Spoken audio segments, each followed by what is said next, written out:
Welcome into the Clear as Mud podcast. I'm your host, River, joined today by Banana and good friend and returning guest host, Tare. And Hello, everybody.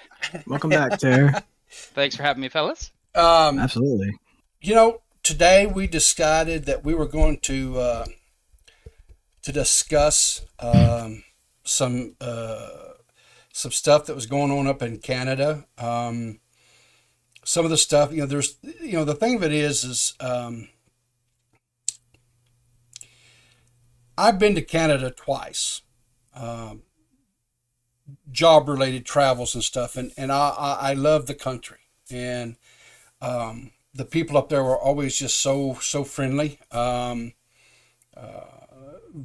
They made this old Southern boy feel welcome, and I think they got as much of a tickle out of hearing me talk as I did them. And oh no, dude about it. Exactly. That was the great thing about Canada. When I was up there, I actually, there was 3 different dialects that I got to hear. Right, I got to hear what is traditionally what people perceive Canada as. What Terry just said, the whole and a boot and things like that. And then there's the French Canadian, where they speak English, but it's with a heavy French accent. Well, they most of them speak French. They speak yes, but when they do speak English is a second language. English is a second language for them, yes. But when they do speak English for us non French speaking persons such as myself, it was with a heavy accent. Aren't they called Quebecois? Some of them are. That's just like a tiny group. Some of them are. Yeah, some of them are francophone. Some of them are just French. It just depends on where you are, because it's all over Canada, right? It's not just like one area. Although Quebec is heavily French population, there's a lot in the East Coast as well. Right. And then of course there was just what I would call the traditional like northern type accent. The Canadians. yeah. Well, they're all Canadians. They just like the same thing here in the States. You go out west and they have a certain accent. If you go out to the east, they have an accent. You go down the south, we definitely got an accent. Oh yeah. So, but anyway, we wanted to, and the reason why I'm not doing a whole lot of chit chat and all that kind of stuff is because there's so much information to cover today, and I don't want to be rushed through it. I don't want to be pressed through it. And the whole thing about it is, what we wanted to do today when we discussed this was, here in the States, I think it's safe for me to make this statement, and I think I won't be challenged too hard in the comments about this. There is a history or a record of there being misinformation, not only in our mainstream media, but there's also a deluge of misinformation that we get pelted with in social media, right? Little 10-second, 15-second sound bites here and there, or a clip that's posted onto, and we're going to see some of that today on social media, where people post, little excerpts and stuff on Twitter and things like that. And so without any context, we don't get any context. You don't see, you don't understand, and this is something that has plagued. I don't know about Canada, but we got Tara here who can speak to it. But here in the States, we get this a lot. Anytime there's some sort of a incident that pops up that can be deemed controversial, there's always somebody with their cell phone there that starts recording halfway through when the incident started, and all of a sudden some sort of tragedy occurs, and we don't know what happened prior to that to got us to that point. And a lot of times that context that is missing is very, very important. Yeah. So. Well, I don't think that's so much a U.S. thing anymore, is it? Because I think it's now anywhere who has access, any place has access to social media. Now it's an issue. So. I would agree with that. Yeah. Okay. Well, I didn't want to speak because, but we have an actual full-blown red-blooded Canadian here, and I guess it's red-blooded, or is it maple syrup? It's syrup blooded, buddy. Is it Yeah. syrup blooded? Okay. Lots of That's why sugar, we're but no so sweet. diabetes. Yeah. Anyway, so we just kind of wanted to cover that.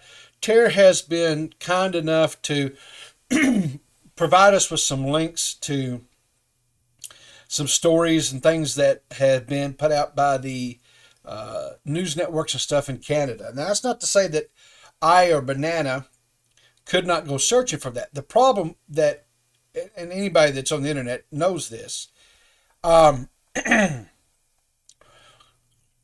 when you go to search and your stuff is filtered to the local stuff within and around you, for like your local or your state news. Like, so, when I was going to do it, it was articles and stuff that was pushed to me from places like CNN and MSNBC, ABC, that type of thing, right? Sure. Yeah. And the same thing for Tare. When Tare goes and he does search, because of where he's geographically located, stuff from the news and stuff up there, from their bit CTV or I think it's called the CBC, which is Canadian, or is it CNC, Canadian News Network? CBC. CBC. Okay, so Mhm. so that, and those type of affiliates and stuff that they have up there. Now, I don't know when it comes to speaking about like CBC or CTV what their track record is as far as authenticity and them being accurate. I could tell you here in the States, as of recent days, I'm gonna say like probably within the last 6 to 8 years, the news down here has had a horrible track record Mhm. about putting out either just flat out biased information or misleading and lying through what's the word? Lying through Obfuscating obfuscating. Yes. or obfuscation. Yes, and so our media down here doesn't have a good track record. Tare, what is the track record as far as your no understanding of the news in Canada?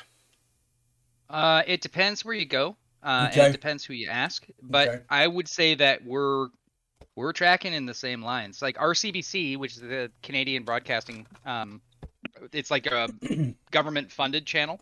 Okay. They've been under scrutiny so many times in the past, I don't know, 5-10 years Yeah. for, just the way that they cover stories, what they choose to cover, legitimacy of some of the things that they'll throw into pieces. Okay. Because if you're government funded, right? Yeah. You're basically going to take the views of whatever government is in power. Sure. It's So- it's like how unbiased can you be if you're government owned and ran, right? Well, that's kind of the key. There's a growing, I think, agreement amongst Canadians where it's just one of those things where everybody's saying, this needs to stop in terms of the government funded side. Like if they want to do the news, that's fine. But like, and imagine being the opposite person. Like if it's being run completely by liberals and you happen to have a conservative view, like, do you want to Yeah. be shelling out for that? You know what You I mean? have a market hegemony on opinion. Yeah. Yeah. See, I guess this would be a good time for like somebody to sponsor us, like a VPN company, because then we'd be like, oh, well, then you can use this VPN to access different news articles in different places in the world, so you don't have all your location data tracked by these big companies. Yep. But no, we don't get sponsorships because we don't have any. Yeah, private internet access should be all up in you guys, as far as I'm concerned. Exactly. I know. Okay, so while we don't have any quote state-sponsored media, right? PBS would be the closest thing, honestly. Yeah, PBS is probably the closest thing as far as state-sponsored. Does PBS do a lot of news though? I know I've caught a lot of science-based programs on PBS, Yeah, but I haven't really paid attention to well, news. yeah, they have news. I mean, but it's not presented. Okay, it's not like in the context of like your traditional news broadcast where they come on to do the weather and they do the sports and local interest stories, things like that. But they do news stories as far as Like they the big stuff. They talk about trending subjects. They have quote unquote experts on. My personal opinion is that they are more left leaning in their presentations and their Oh yeah, I think so. they're not centrist at all. My personal opinion is any news agency out there, I don't care which one it is, should present a factually based article or a factually based story. It should not be an opinion piece. And Well, that's, go ahead. I want to defend PBS particularly real quick, just for a second, because they do have they're not like woke. Thankfully, yet, maybe they're still there, getting there, but they have some documentaries on there that feature like Steven Pinker and Jonathan Haidt, which are evolutionary. I think one of them's an evolutionary biologist. The other one's definitely a psychiatrist or a psychologist. Anyways, they're part of those people that are being attacked by woke crowds, and they've been lumped in with Jordan Peterson and all them. So I mean, they still have stuff like that on PBS, and it's still up to watch. Well, so. I'm not talking about like the documentaries and stuff, but they have like a news. I've never seen their hour. news. Yeah. Yeah, they have. Well, it's not even really called a news hour. It's presented more as far as like a talk show type. Isn't NPR public too, or is that no? Yeah, on NPR is supposed to be, yes. Oh, okay. It's like PBS. It's NPR. Well, no, NPR is. Or is it just like a crowdfunded thing? I think it's Like more of a crowd-funded. And PBS is crowd-funded a lot too, but they do get a lot of, I think, grants and stuff to put on stuff, for their educational type side of things, like their, Sesame Street and things like that. It's more of, those are grant-based things because they're leaning more towards early education. Oh yeah. But the coolest thing about PBS is that you can go on there, by the way, if the folks in the audience don't know, you can watch a bunch of different like documentaries and stuff all for free. So it's really fun. Yeah. So, well, like I said, I there's a couple of good science shows that are on PBS that I watch up here all the time through YouTube and stuff. Okay. So anyway, we've established that no matter if you're in the States or you're in Canada, there is a bias in publications or it's almost impossible to avoid. Yeah. Yeah. I don't know if I would call it a bias, but there's definitely a general mistrust. Well, okay, it's like what you said though, like with the CBC, right? Depending on who's in power, right? If it's your government sponsored news station, right? Then whoever is in power, it's going to be, the stories presented, I'm sure, going to be a lot more favorable to whatever's in power and party, right? Yeah, but what I'm meaning by that is, like, if you're willing to, I guess, cater to whoever's pulling your strings, that's definitely a bias. But when you start doing that, that gives the general mistrust in the media and what they're covering. So I think it's a combination of the two words, which, it's that kind of stuff that's spreading through Canada the same way. I think you guys were hit a lot harder with it in the recent, like, especially when President Trump was in power. Like, things just seemed to go nuts with that. What do you mean specifically? Sorry. I mean, you could be a little more specific. Well, I mean, just look at your last president. Like, everything that happened in the news was either, it was so unbalanced as far as, like, we had no idea what was going on up here. You could watch one news show from the States and get one absolute, like, this is what's going on, and then the next hour you would see a news show from a different part of the States that was polar opposite. Like the total chaos of, like, just non-agreement, non-consensus. Yeah. The spin. Yeah. Well, and here's the thing though too, right? With the current presidency here in the States, if you turn on like CNN, which is, to me, is your far left, if you turn on NBC, ABC, CBS, they're more left leaning, but I wouldn't call them extreme left as far as like CNN. And you listen to their stories or their coverage of something, right? And then you turn on Fox News, and it's totally spun a whole different way, right? You're seeing two different stories. Yeah, it's almost exactly. It'll be the same thing, but the way that it's presented is sometimes it's almost like 180 degrees out from each other. you know.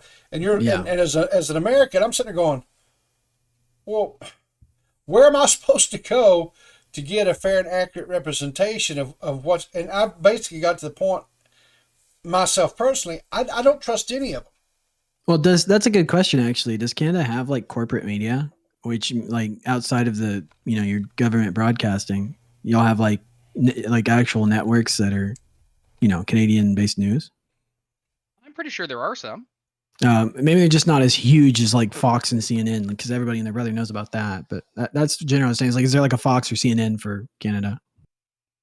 I'm trying to think of who is owned by what, because we've got like the Globe and Mail, the Toronto Star, National Post, Toronto Sun, Financial Post, Vancouver Sun, Oh Montreal yeah, y'all have like Nets. okay, Like so you have like there's a Canadian slew of them. versions of those big names.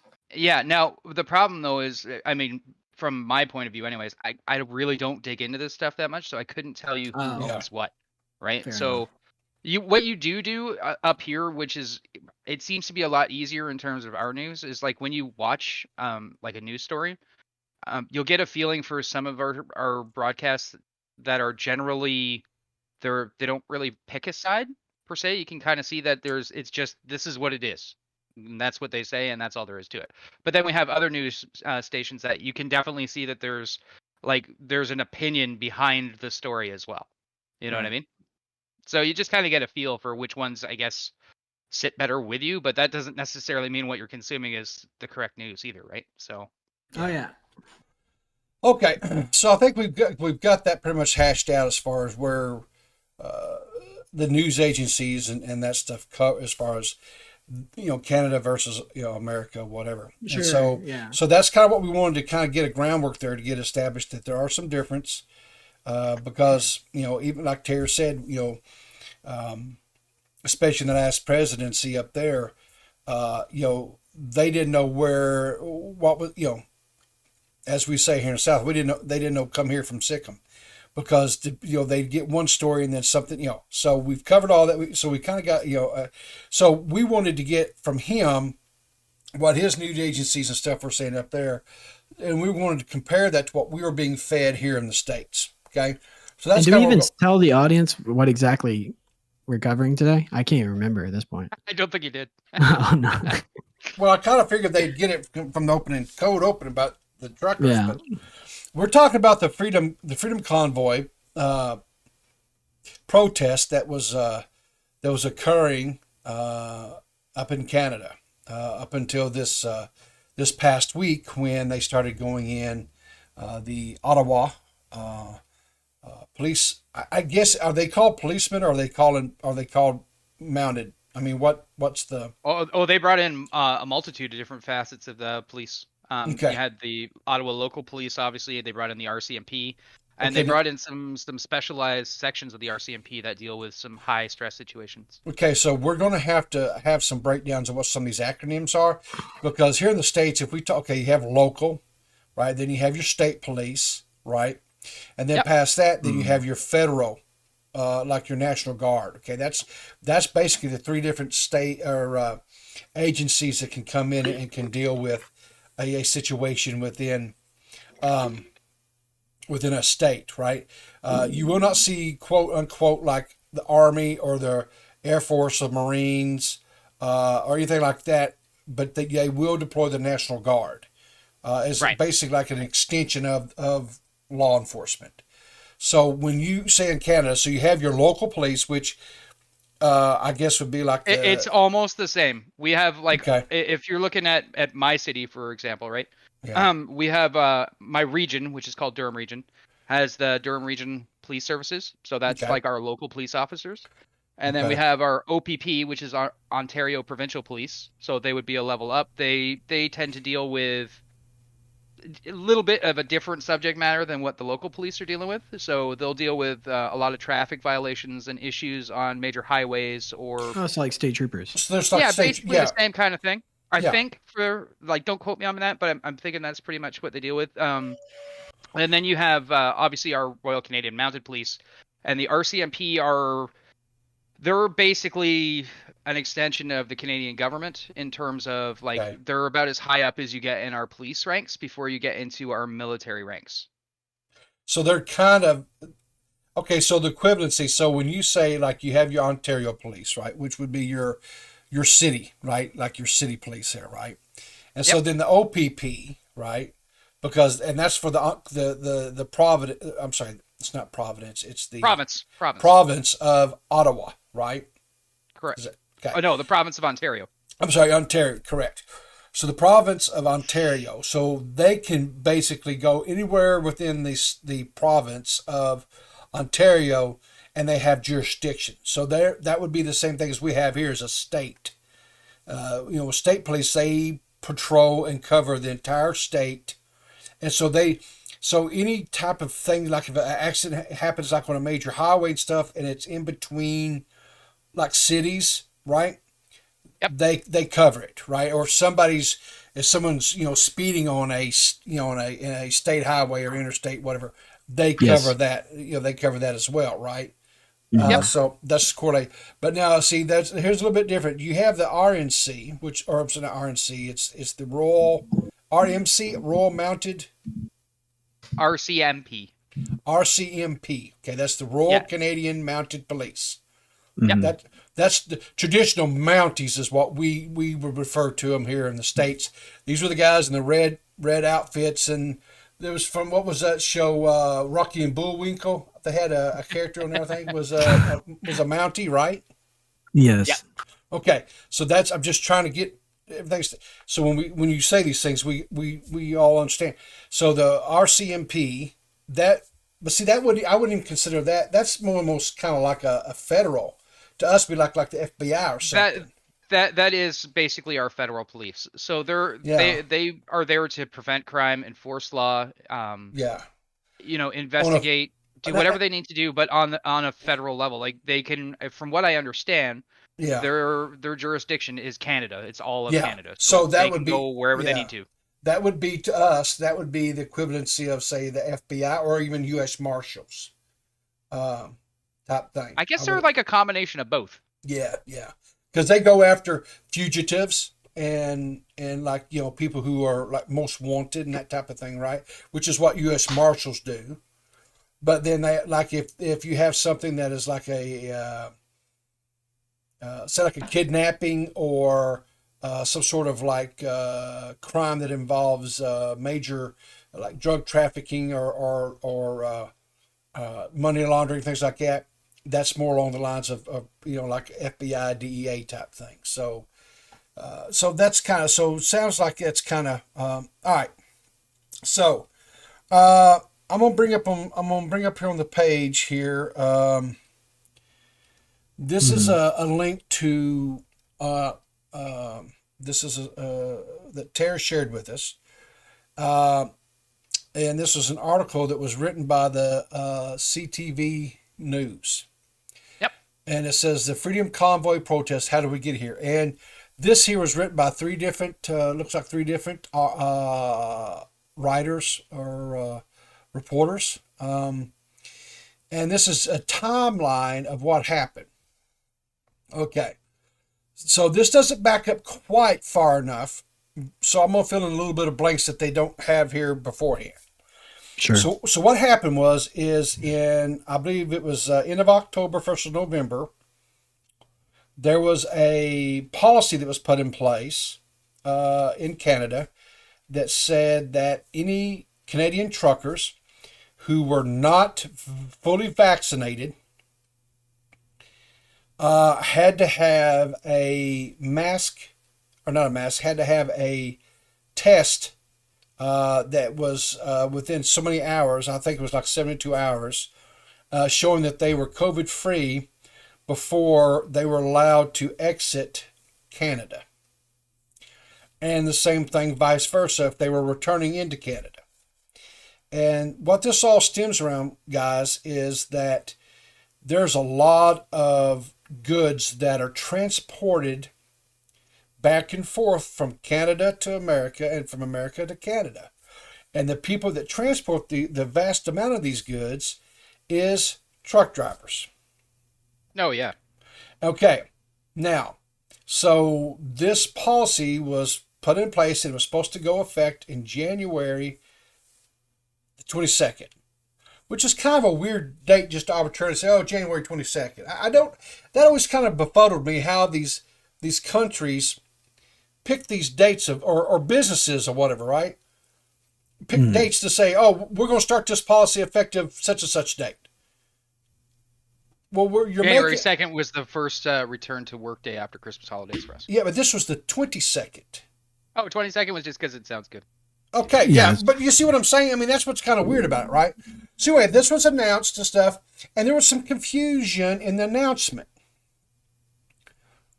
And it caused some confusion and whatever. So anyway, so what happened was, on January the 14th, according to this article, which kind of lines up with some stuff that I found, there was a GoFundMe fundraiser that was started for the Freedom Convoy 2022 by organizers Tamara Lynch and BJ Dichter, I guess, Dichter, yeah. Now, my understanding is the people that started this GoFundMe were not truck drivers. They were not truck drivers. They were, okay. So it says January 15th, the trucker vaccine mandate comes into force that requires all travelers to be fully vaccinated before crossing the Canadian-U.S. border. Or I'm sorry, Canada-U.S. border. And it says in a statement, convoy organizers say that they came to the decision that the government crossed the line with the COVID-19 vaccine passport and vaccine mandates, announcing they plan to travel to Ottawa. Okay. Now, Canada wasn't alone with this decision about mandating vaccinations. That same thing was tried to be implemented here in the States, right? It was implemented in the States. No, it wasn't. Okay. Okay, so the President of the United States, through OSHA, tried to mandate that any businesses that had over, you have to help me here, Banana, was it 100 or 1,000 employees? Honestly, don't know. Okay, I do know about the OSHA thing though. Yeah, he tried through OSHA to mandate, get OSHA, and OSHA mandated that if a certain amount of employees, that the employees either had to get vaccinated or they had to subject themselves to weekly COVID tests. Yeah. Okay. Now, that mandate was fought through the court systems here in the States. The Supreme Court, yeah. And I went to the Supreme Court, and the Supreme Court ruled that it was against the law, and that President Biden could not implement that policy. Okay. Mm-hmm. So we had our own turmoil here in the States as well. So Canada wasn't alone in this stuff, right? But I thought there was something at the borders for you guys too that kept people from coming across the border without either proof of vaccination or. Honestly, Terry, it was talked about so ad nauseum that even I believe that there was some kind of like vaccine passport thing.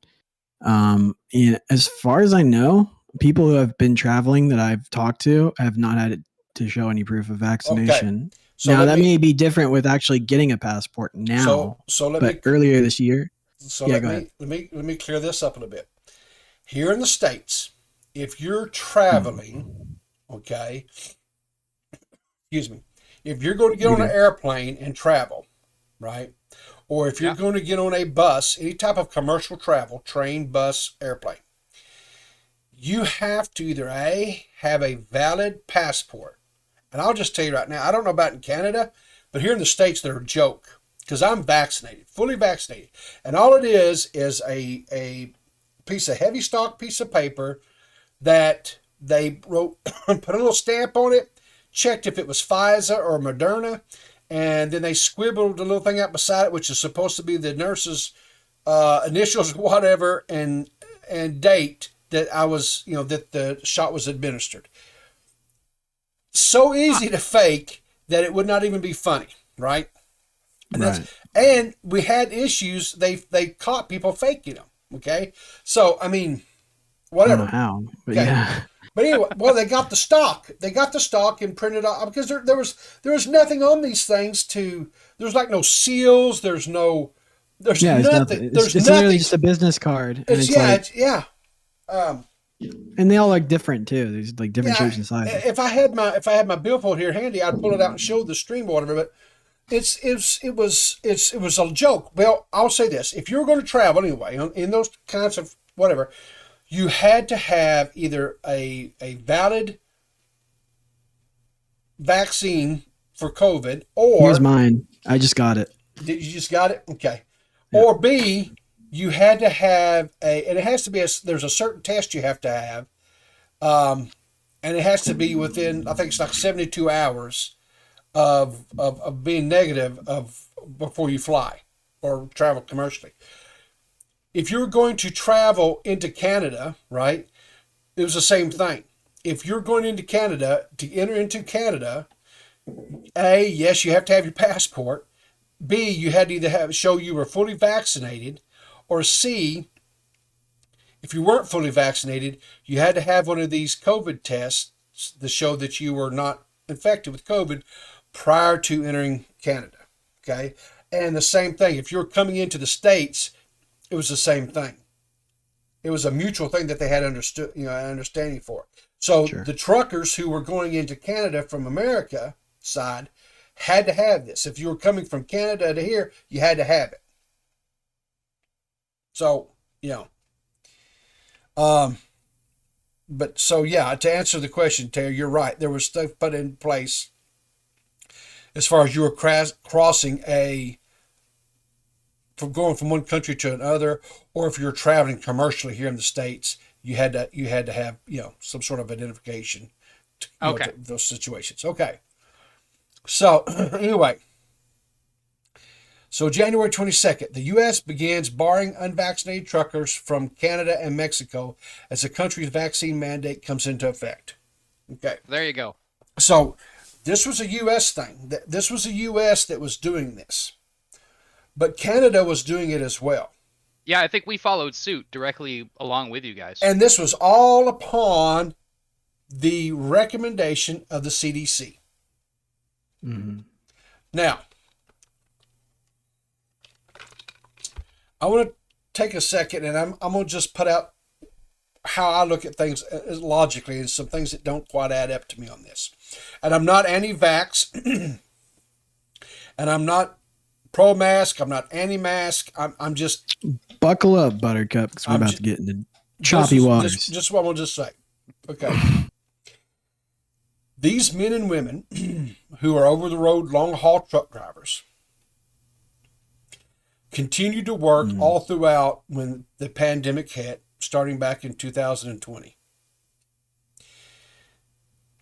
Long-haul truck drivers leave a pretty solitary lifestyle. They have some interaction with people when they stop at a truck stop to get fuel, or to buy something to eat or what have you, or they take a shower, use a restroom, that sort of thing, right? Right. Have a little fun with the local lot lizard, whatever, right? So they do have some interaction with people, Right. but for the most part, they live a very solitary lifestyle. And while I'm not taking away from what our nurses and doctors were doing during all this, and they definitely were frontline people, okay, and they were essential workers. Terry's job, what he has to do for a living, he was declared an essential worker. He had to continue to work as well, as That's did right. Banana. Essential bitches. As did Same Banana, here. right? As Yeah. did Banana. Fortunately, I was also declared essential, but I had the fortunate I was able to work from home. Okay. So, but these men and women these truck drivers, they were essential workers. They had to continue to do their jobs, to get groceries into the grocery stores, to get goods across America, across Canada, so that we would be able to still continue to just exist, right? Yeah, otherwise toilet paper would have been the least of your issues. Exactly. You Well, there have may meat. have actually been a shortage. Yeah, exactly. Now- a big a problem where people are like, "Oh, we don't have any food to eat because we didn't have any stores." So, Unlike, okay, so these men and women who are out there day in and day out putting their lives on the line of getting As far COVID. as they knew at the time, yeah, because Yeah. nobody knew anything about the disease. They were just like, well, we're going to do our job. And it could be something that could kill you, 2 weeks Yeah. later. Like, we're talking about the very beginning of all this shit when there was no data to suggest No. anything about what COVID does to you, and they still went to work every morning. Yeah. And did their job. Yeah. So these men and women have been living with this. And so I don't understand from the United States side of things. I don't understand this wanting to cripple our supply line. I don't, because they don't want to get a vaccine. I don't understand it. I do not. Here's the thing, and it's going to be annoying, but I'm gonna play devil's advocate here. Play away. The people who are against the truckers getting vaccinated would probably come back at you and say, well, actually, you're putting the cart before the horse.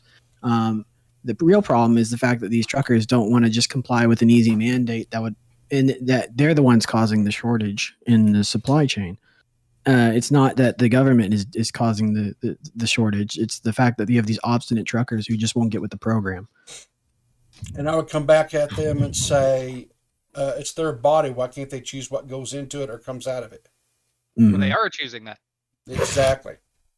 Yeah, but it's the repercussions that come along with that choice. Well, okay. I mean, and then there would be this other argument too, and they're like, well, you have the conservatives like in Texas, and then they'll say, oh, how come Texans don't want the vaccine? They want freedom of choice over vaccine, but women in Texas can't get a abortion. So where's the disconnect?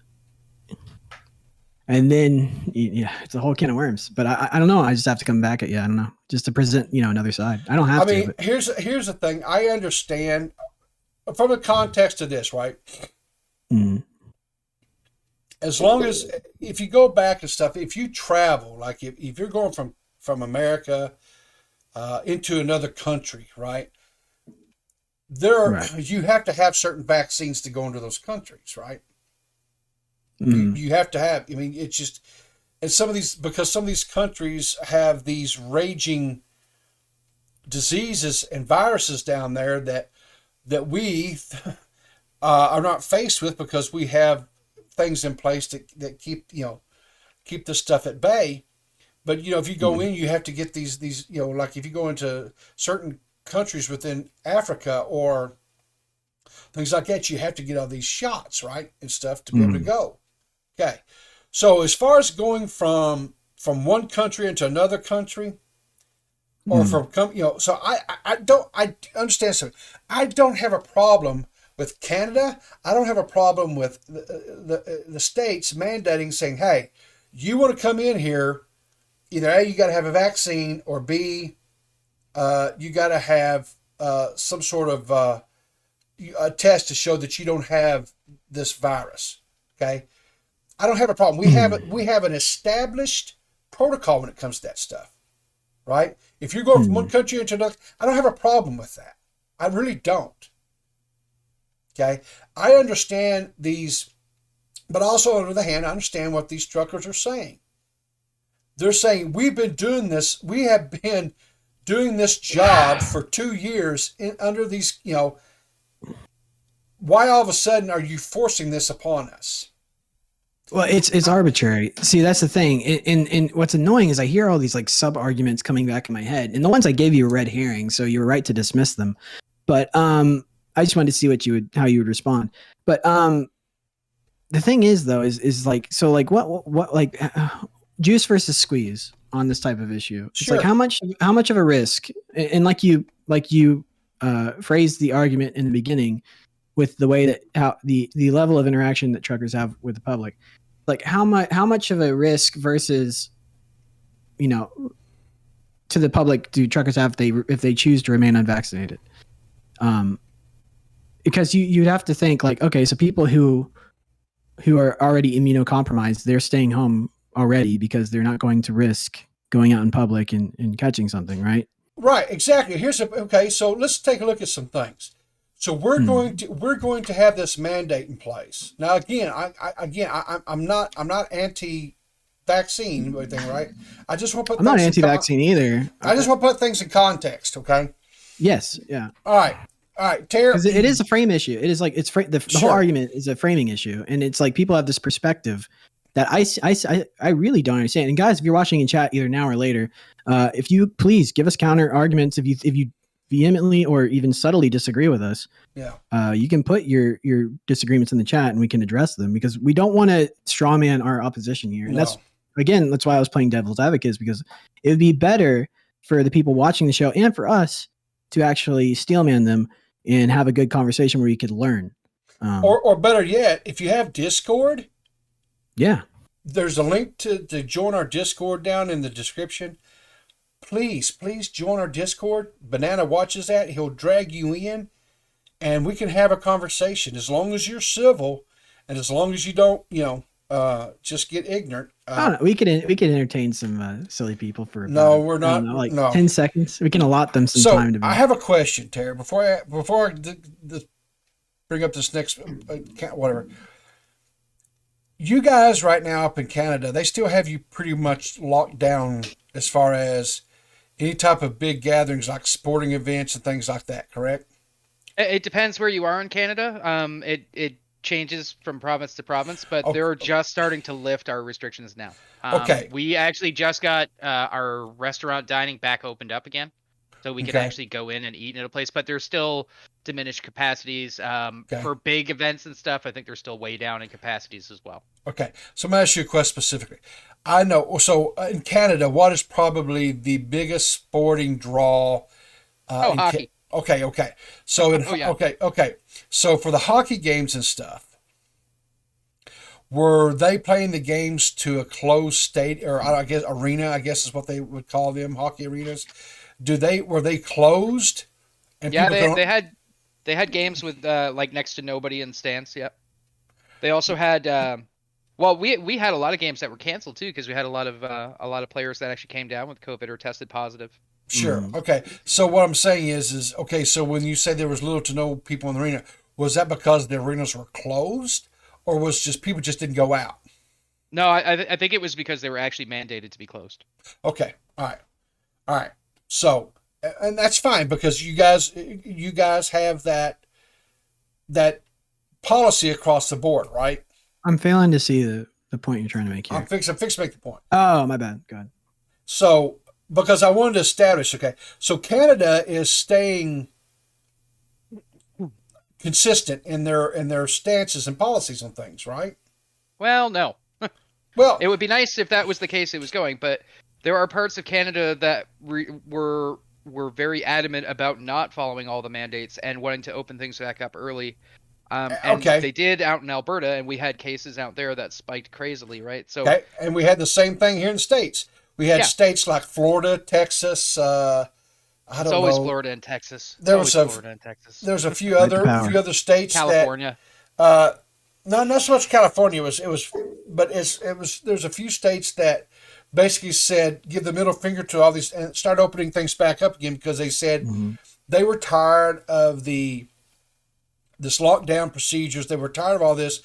They're tired of their state's economy being in the toilet, and they wanted to get things back up and going again. Okay. So they were like, you can ruin the country's economy, but we're not doing that. So yeah.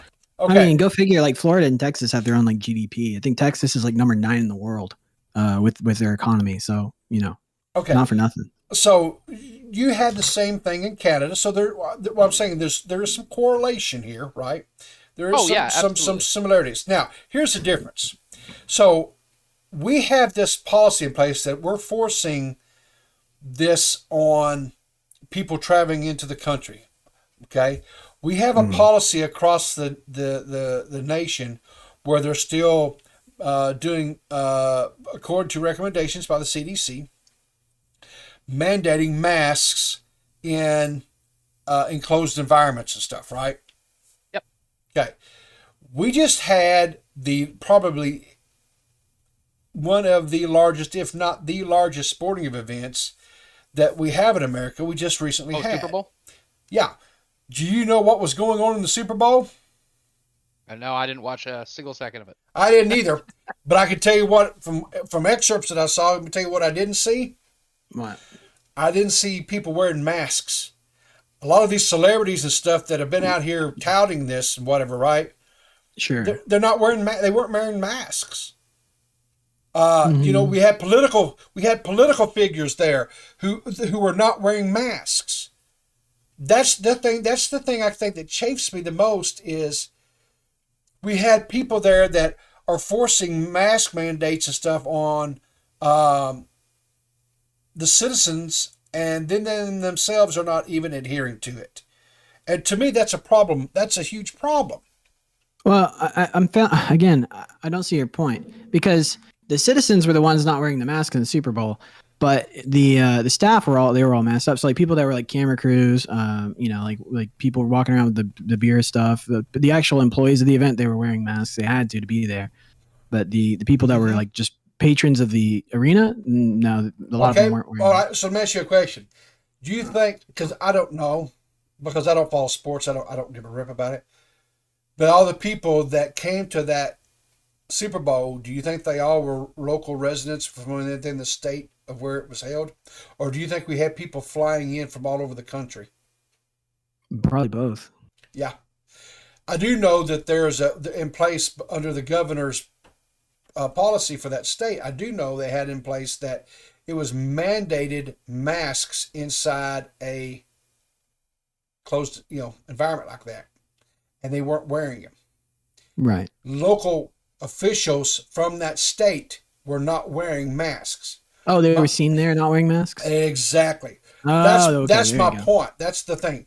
Yeah, I see So it now. what I'm saying is they want to, and I don't want to keep dragging this back because it's not necessarily a U.S. issue here that we want to talk about. This is Canada. Sure. An inconsistency between what they're making citizens do and what they do themselves. So I was kind of giving some props there in the sense that in Canada, I mean, I understand you had certain provinces that were rebelling against these recommendations and or mandates, right? That was put out by your what's it? Okay, you have to tell me. The government that is in Ottawa. That's the Excuse me. That's like that would be our parliament. That's our federal government. The parliament. Okay, and that's over for the entire country of That's Canada. Canada. Yes. Yeah. Okay. So the parliament had these policies that they were recommend that they were. I don't know if the right term is recommended or had in place that were based upon guidelines. I believe they made recommendations, but it was up to each province to adopt whatever that they wanted to do. Okay. So like states. Yeah. Yeah. So our provincial leaders were deciding what was actually going to happen in that province, but So they you were have all variation. basically taking the same line. Yeah. Okay. In some way, shape, or form. So anyway, let's get on back to this thing here. So, the convoy, they go and they actually blocked different entry points in going out of Canada or coming into the States, however you want to look at it. They blocked these entry points because there's only certain, I don't know, I can't remember how many entry points there are from Canada into, or, as far as border crossings. I'm not sure how many, but they blocked them all. They basically sealed them up, right? They blocked all these bridges up, or these border crossings. Yep. So anyway, so here's what happened. So the GoFundMe starts catching and gets a lot of traction, and it starts off. It initially early on it made, I think it was lying around $8 million, I think, or something like that. It got up to 10. It did get up to 10. Cheddar.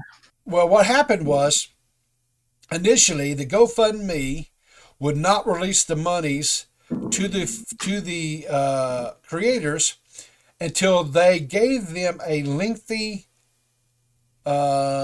description on how the money was going to be utilized or spent. Right, and the important part there is that GoFundMe itself suspended handing out the funds. That was not ordered.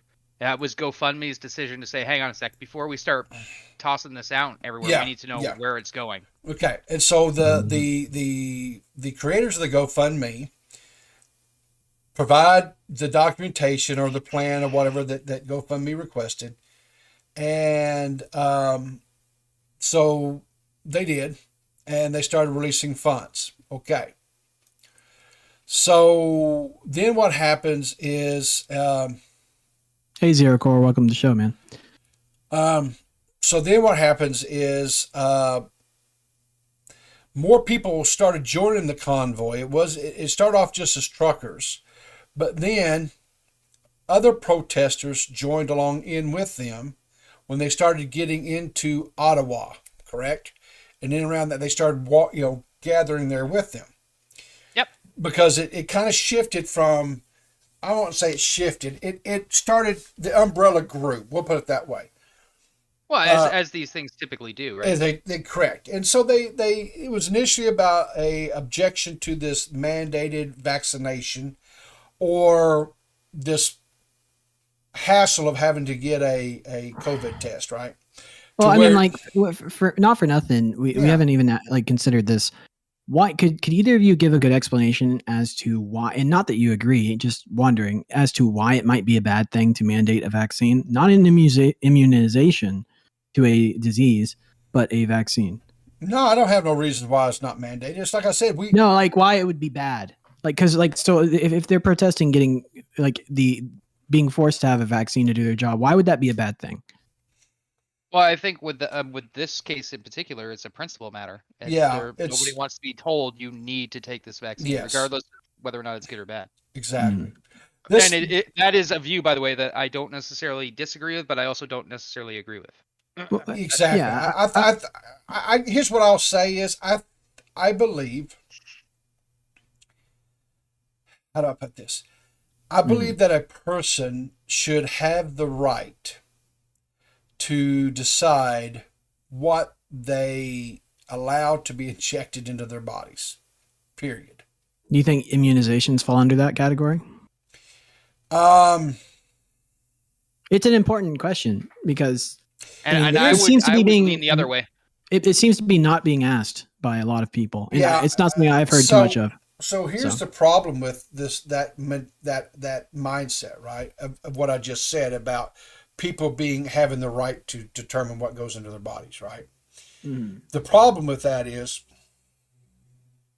that if we don't, and here's the thing, there's a difference between immunization and vaccination.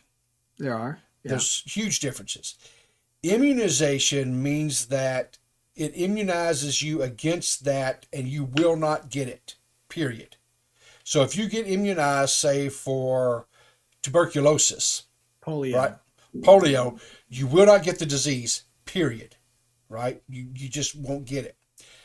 If you get a immunization against the flu or COVID, you can still get that virus, but hopefully the antibodies that your body has produced because of the immunization are akin enough to the strain that you are getting that it will be able to effectively fight it off, and the symptoms of that virus will not be as severe.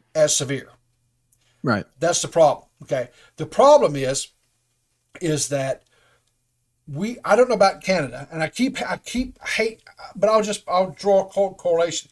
Here in the States, we have been lied to, misrepresented this whole deal.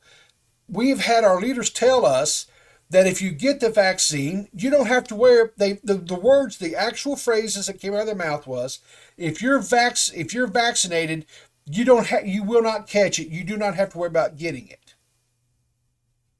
That's a lie. I don't think we ever got told that one. Okay. Well, we also got lied to by the CDC on a few important things, including China. Can I interject there for a second? Go ahead. Yes, you can. But before you do, real quick, I just want to point out Liam Talks. Liam Talks says, good point on the hypocrisy of citizens have to be masked, but not politicians. Also off topic, my dude's great podcast. I talked about your channel on my recent video. Thanks, Liam Talks. We appreciate that very much. Yes. Thank you for your viewership. Go ahead, Tara. I'm sorry.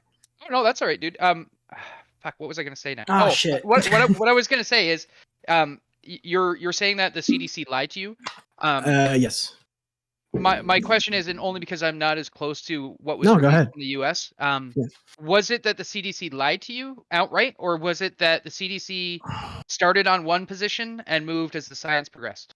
Well, I mean, you could say yes, they started on one position and moved as science progressed, but it was an outright lie because they were making claims off of knowledge they couldn't possibly have. So when they were specifically when they were speaking to China about China's involvement with this whole thing, so there was a number of credible enough, and we can say they're credible now because the government has retroactively unretconned them. Is that, Right. is that a good thing? Is that a good comparison? But for the nerd brain, I guess. But they were saying that the coronavirus was made in a lab, and that lab was funded by some U.S. interest in Wuhan. And whatever, however, all this happened is kind of still up in limbo. But the fact is they made a number of statements, and I can't quote them right now specifically, but I kept track of them during the time because I'm just glued to the news monitor whenever stuff like this happens. But they, stuff about like masks. I've said on the show a number of times that even Fauci and the CDC lied about the efficacy of masks because it was in their interest to keep the public from hoarding supplies. So they were trying to manipulate them. I mean, it's stuff like that they came out and lied about, and then said, no, you should trust us because we're a consensus body of scientific knowledge. And it's like, well, if you lied, and I've said this before again, but just for your clarification, Tara, is that if you lie to the public and then wag your finger and say you should have listened to us all along, we know better. They aren't going. One, they're going to be all credibility is gone. Yeah, you're not. They're not going to trust you, and they're going to be, rightfully pissed off. Yep. So even if you are speaking the truth now, it's like you said the sky was falling 1,000 times, and now that they don't believe you, it's like it's the boy that cried wolf too many times. Yeah. So, and don't forget curious. Yeah, no problem. And don't forget the HIS admitted to creating it though they swear it wasn't their copy that got released. I'm not sure exactly what you're talking about, Zero Core, but I will take your word for it, sir. He's talking about the whole thing with Fauci and the organization that he was involved with. Gain of function. Yeah, we had an episode on that. Yes. Okay. Oh, I'm sorry. He was putting that in caps to emphasize it. I thought it was like an organization. Right. My bad. So anyway, we have this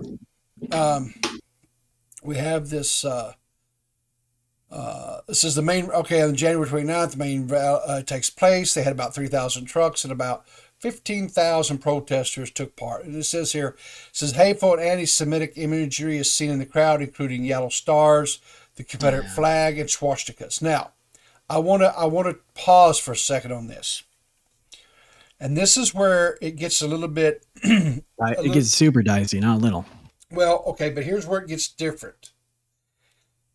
In Canada, they have specific laws that is punishable towards people, or there's punitive action that can be taken against people who is convicted of engaging in hate speech. Yeah, Zero Core, I'm sorry to interrupt you real quick. Zero Core, we have a waiting to call section. If you want to jump in the Discord and you want to pose questions or posit an idea, get in the waiting room and I'll pull you up. Sorry, go ahead, River. So, Tara, correct? I mean, you guys have some laws that are on the books now that specifically address hate speech laws. Yes. Okay. Yes. Okay. Whenever you ready to pull a Zero Core, he's waiting. Yeah, go ahead. Pull Zero in. Hello, Zero Core. Welcome to the show. Thanks for calling in. Long-time listener. It's actually one of our first fans. He is one of our first fans. I say it. I apologize. I was trying not to gender you, so hopefully I didn't mess up on the pronoun. Oh, I'm a dude. Nice to meet you, Zero. Hey, nice to meet you, Tara. Okay, so what do you got for us? Yeah, what do you got for us? I was just going to say, I found it interesting because I was watching that whole thing with the HIS and they were talking that whatever that guy's name you said was about Fauci? What was it? Dr. Fauci? Yeah. Yeah. And I just found it so interesting because I remember before it even became public knowledge, like by that I mean before the media covered it, I remember hearing about its release in China. And I remember telling my mom, this is going to be big, get ready. Yep. This is going to be a massive plague. watch out, it's coming our way. And Me I too. said, and I guarantee you it was man-made and some idiot scientist tripped over a rug and dropped a test tube. It's funny. I had the exact same conversation with my parents. I was just like, "Hey," Yeah. I was telling people on And Facebook. so when they came out and said, yes, we were in fact doing for-profit genetic research, but it wasn't our copy that got released. We promise it wasn't ours. My first reaction was, if you were creating it, so was someone else. Plain and simple. It's a good point. Mm. Someone else was using your research as well, and either way, one of you idiots released it. Yeah. Well, I mean, I think I don't know. Did China like? I know that like we now. And that's the other thing. It was in a Chinese lab. You really think the Chinese government wasn't going to steal a copy of that shit? Come on. Because Yeah. think about what is the Chinese objective right now? They're trying to annihilate the Uyghurs right now. Yeah. It's, so So what it would Zero be is in their for the it would be in their interest to create a virus that can target specific people. And in this case, this one targets people who have weak immunity or immune systems. Well, 1 second, Zero Core. That is a good point, but just for the audience, just in case they don't know, for reference to what you were saying, the Uyghur population in China are a group of Muslim. Are they indigenous people? Yeah, I believe so. And they are like the Falun Gong, being rounded up, put in camps, and Yes. who knows what kind of atrocities are going on there, but certainly Right. not anything pleasant. Well, they're doing the same thing the Nazis did. They're putting them in concentration camps. Hmm. Yeah, I mean, you can see some of the if you go and look at like some of the stories from the Falun Gong that have escaped to the United States. I mean, the absolute horror of it is just like, good God. Like, I mean, because they're basically concentration camps. But my point was, how Sure. can they say that it wasn't theirs when the Chinese could have just stolen it and said, "Oh, let's release it," and let's Mhm. test it and see how good it is. Well, I don't see. So are you thinking that they released it on purpose because it was an interest to see how it worked on the population? Yes, well, not only that, but I also believe it was a population control method. Well, because the population of the planet is getting pretty bad, right? yeah. We know it is. And it makes sense. The easiest way to cull the population is to get rid of the weak. How do you do that? You release a virus that gets rid of the weak. Here's the problem with that, and it sucks because you're speaking right to my heart. This is where my brain goes immediately to. But the sucky part about those things too is you could say the same thing about big pharma. It's like you could say, okay, so why did people cut or lace weed with fentanyl, knowing that weed I would never be even heard smoked? of that. Oh, really? Yeah, it's That's a big. No, It's a big problem. We have it up here too. So Wow, okay. knowing that when people smoke weed at a party and they get drunk, that the chances of them dying are pretty high. So you can say, well, that's big pharma's, and I'm not coming at you. I'm just giving an alternative point of view because I tend to. Oh no, you're fine. I tend to make those leaps as well, where I go, okay, so it's this plan by the oligarchs of our political system because they're all like, as like these left leaning billionaires, tech giants, they have like these naturalistic, like back to nature, or humanity's a plague on the earth, that like there's way too many of us, and that we are going to snuff ourselves out if we don't reduce the size and rate of growth on the population. Right. So where was I going with that? Yes, you can make the same point with big pharma. It's one of those things you can't really substantiate, and we can't. I've never heard that thing about big pharma before. So. Oh, that's just my idea. That was just. Oh, okay. That's where my head goes in that situation. I'm like, so they let fentanyl go loose within the party drug scene because it's an easy way to cut out some natural selection of people who are kind of being hedonistically non-useful in society, right? Right.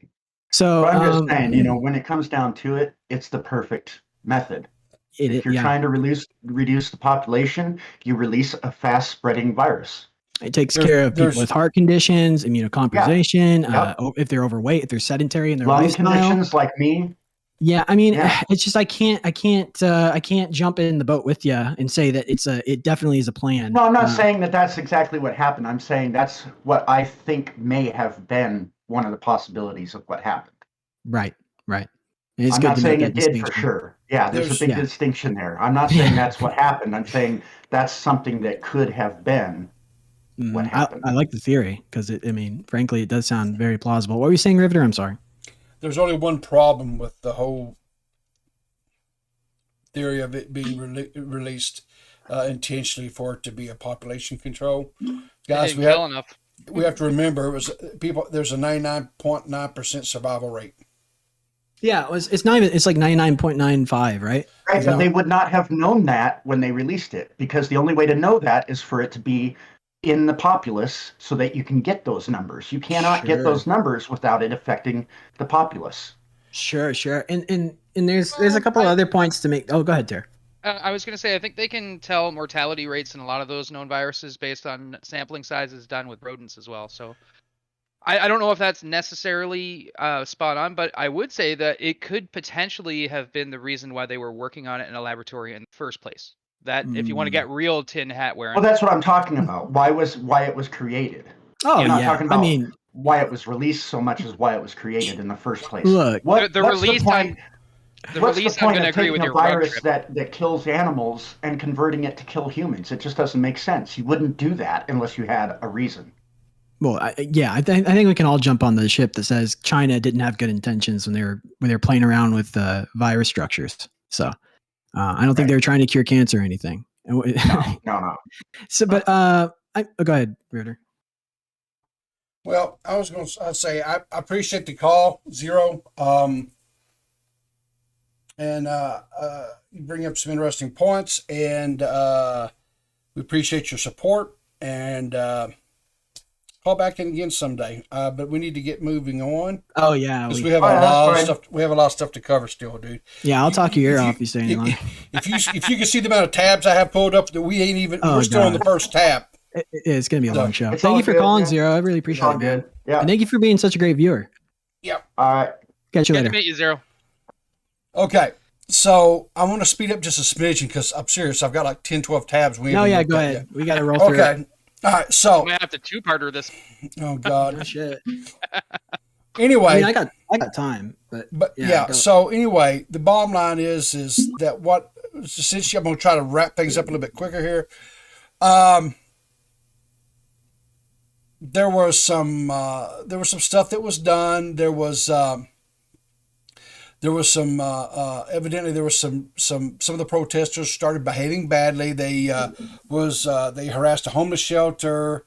They were dancing on a national war memorial. They were putting flags and signs on the Terry Fox statue and public urination on national monuments. So there were some people who were behaving badly, but probably the worst of all, possibly at all, was the fact that former President Donald Trump praised the convoy. So that condemned it right there. Yeah. But I don't believe that is. That's just. anyway, It's If there ever was such a tainted endorsement Yeah. in the world. anyway, so ultimately what wound up happening No, was not you. Sorry. ultimately what happened was the GoFundMe was shut down. Initially, GoFundMe put out a statement saying that the terms of service was violated, and so they terminated it. I couldn't find it, but there was. I originally did see the article something where the Ottawa police had asked GoFundMe to look at the legitimacy of this because they felt like the money was going towards I don't know what word to use here. I don't want to say they just thought it would be used for less than scrupulous or less than good. They just didn't want money being used, basically. Because I don't want to misspeak, whatever. But I hunted and hunted and hunted, and I couldn't find it to the exact wording that they put. But anyway, bottom line is the GoFundMe was shut down. GoFundMe initially said, well, anyone that donated, here's a link to file for da da da. They caught to get your refund back. They caught a lot of grief over that, and then they decided then they made a follow-up statement saying, well, they were just going to automatically refund all the money, period. Because their initial statement was if they did monies that people did not claim, they were going to turn around and just use that and give that money to, and anyway. So it could have been given to things that people may not have wanted their money being used for. And so we got a little heat about that. All right. So,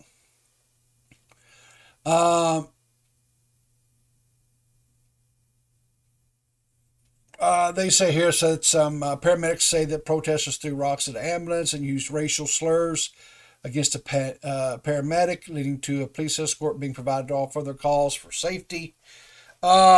Trudeau, which is the Prime Minister, correct, for Canada. Yes, sir. He made a speech and so forth. Then what happened was there was another fundraiser that was started on Go. I think it's called Go. Oh shit. Well, while you're saying that, I think there's a good distinction to make real quick, and it's just one. At these type of rallies, there tend to be people that grift onto a movement of any kind, and these extremists shows up for either side. And it's good to remember unless it's something like Charlottesville and everyone there seemingly is part of one of those undesirable groups. Yeah. That just because there are people there that show up and start doing things that are nasty, it's not really a delegitimization of the entire movement. I mean, you can, God, this is a treacherous ground to tread, but I mean, you can, Very treacherous. Yep. Yeah, I know, because I have to be very careful how I say this, and it's like those people should definitely, not be there, and they shouldn't be supported. I don't know if they were or not by the larger embodiment of the group, but. Yeah. Well, the convoy did visibly take a lot of flack over that because I think the general consensus between average working Canadians was if you're allowing it to happen, you're not doing anything to prevent it from happening. So it not only does it obviously give the convoy a bad look. I don't think that's fair. I don't think. No, I'm not saying that that's my opinion either, or that I know. It's right or wrong. I'm just saying that's what the general consensus seemed to be amongst working Canadians. Sure. So I mean, it only takes a handful of idiots to screw up your whole freaking party, right? It does. Yeah, that's the problem. Is like once people start being violent, it's like, oh, then the whole thing's delegitimized. And I made this point in the show prep the other day, and I was like, there are cases. I'm not saying this is a case of it, but I'm saying just for your reference, and the America has had issues with front groups being introduced into protest groups to delegitimize them and have them wrapped up by the police. In the past, you could see things like Occupy Wall Street, where they had the WTO commissioner, whatever they were called. They'd put I think it was the CIA or the FBI. I can't remember. Look it up on your own time. But they would put front groups in there to make things rowdy and get those guys out. Yeah. So it's not out of the realm of possibility that there's some absolutely not weird shit going on. But I'm not saying that's not what's happening there. I'm just saying, possibility. Okay. So anyway, in February 4th, President Trump again reiterates support for the trucker convoy, calls the Prime Minister Justin Trudeau a far-left lunatic. GoFundMe takes down the Freedom Convoy fundraiser page, saying it violated its terms of service at the time. The fundraiser had reached more than $10 million. A $9.8 million class action lawsuit, was filed on behalf of downtown Ottawa residents against the over the incessant truck honking. Ottawa police announces they are enacting a surge and contain strategy moving forward. So February the 5th, U.S. Republicans promised to investigate GoFundMe's decision to pull the plug on the Freedom Convoy fundraiser. A solidarity protest take place over the weekend in Quebec, Toronto, Vancouver, Halifax, and New Brunswick. Mm-hmm. So then they started seizing fuel from the protesters. There were people bringing in fuel to the truckers so that they could, of course, keep their trucks running and going and stuff. They started seizing fuel from the Canadians that was bringing in the fuel to the truckers. I did see some videos on Twitter and things about that whole time. People were showing up because when they started seizing the gas cans. I don't know if you guys call them gas cans up there. I think they. Sure. Jerry cans. I'm sorry. What'd you call them? Jerry cans. Jerry's, yeah, jerry cans. I think this was anyway. They were starting to show up with them, and they would have things like water in them or some sort of other solution in there that would not freeze because, of course, it was so cold up there right now that water was freezing. And is that why they were having the trucks run? Just out of curiosity. Sure. I would imagine that's why they're keeping them running. Yeah. Yeah. Okay, because that seems to be sticking in the that seems to be sticking in the throat of a lot of people on Twitter. Is the honking thing and the trucks running? So you're causing pollution. Which, I mean, not for nothing, you're causing pollution, but you know. Well, they're probably causing less pollution than when they're actually under load hauling. Right. So there is that, right? I'm just trying to address some of the possible, because I see on Twitter, like most of the people there are like, it's weird, the disconnect. I don't understand the disconnect between the lefties on Twitter who are like, good, lock them up. Honking is a nuisance, and then and then coming back around and justifying some other things that were happening earlier this year, in saying that police brutality was a problem in the United States. You know what I'm saying? Yeah. So I'm trying to figure out where the line is to where they're like, okay, so this is where we support the police and this is where we don't, you know. It's like, well, that's why it's going to give you a lot of gray hair, Banana, is because that line is constantly in a state of flux depending on the flavor of the day. I know. Well, if you have if you are a team player and you have a jersey, you tend to be really one-sided on things.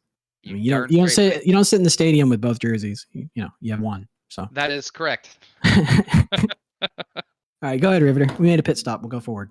Okay. So anyway, they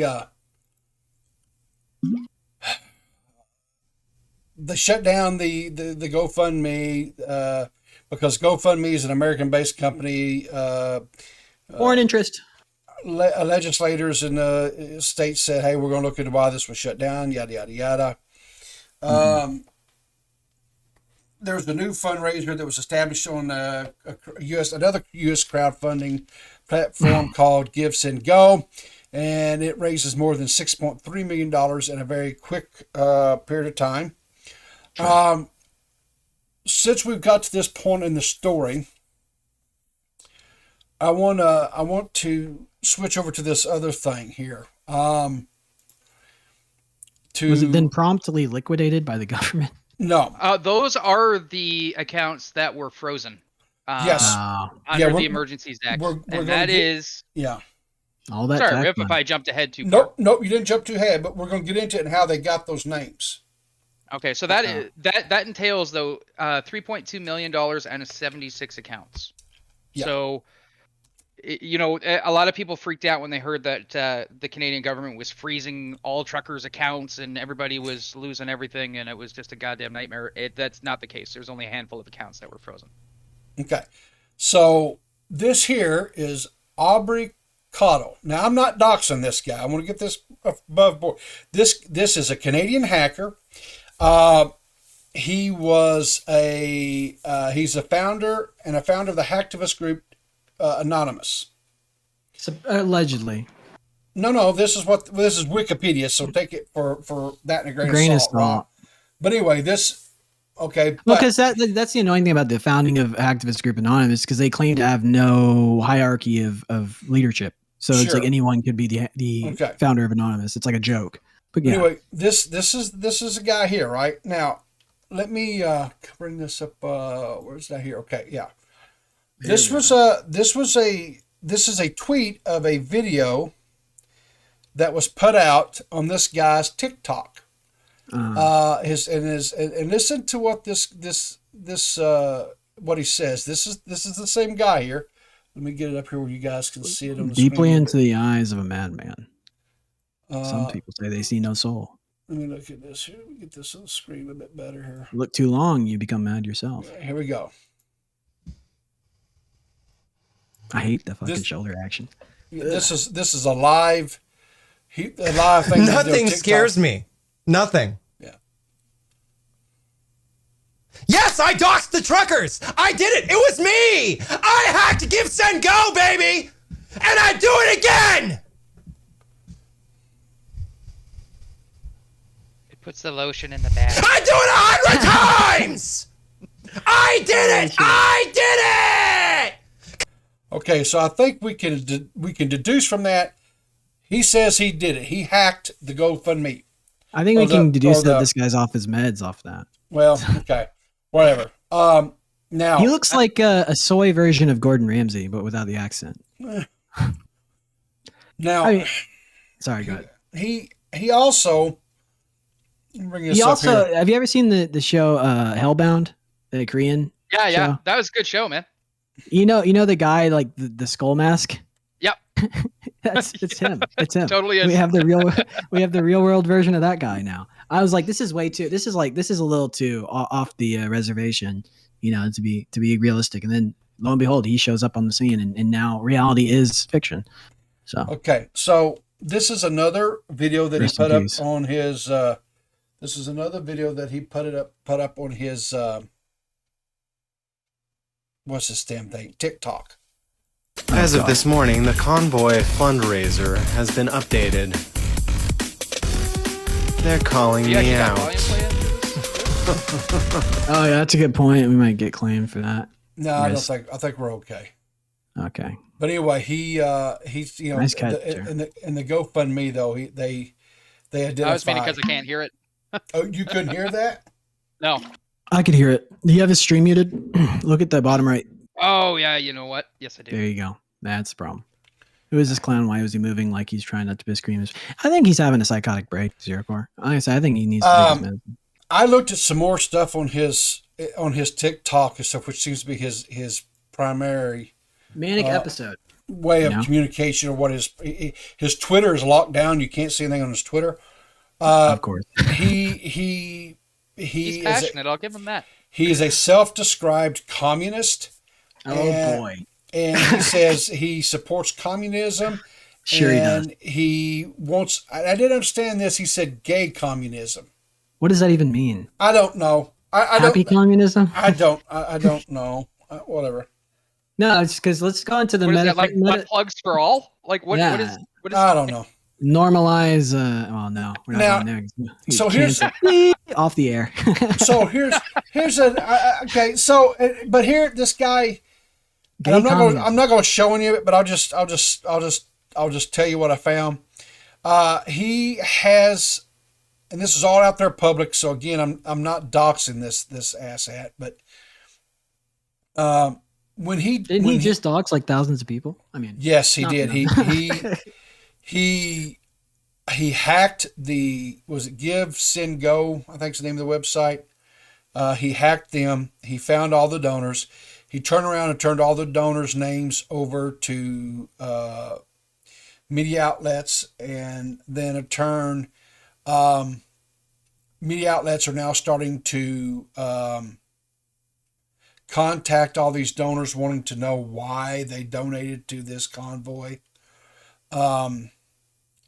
The thing of it is from my understanding, from other things he goes on to say on his TikTok about the information that he got people's driver's license numbers or information. As you do. He got their passport information, which I guess is something that you had to provide to this website to be able to donate.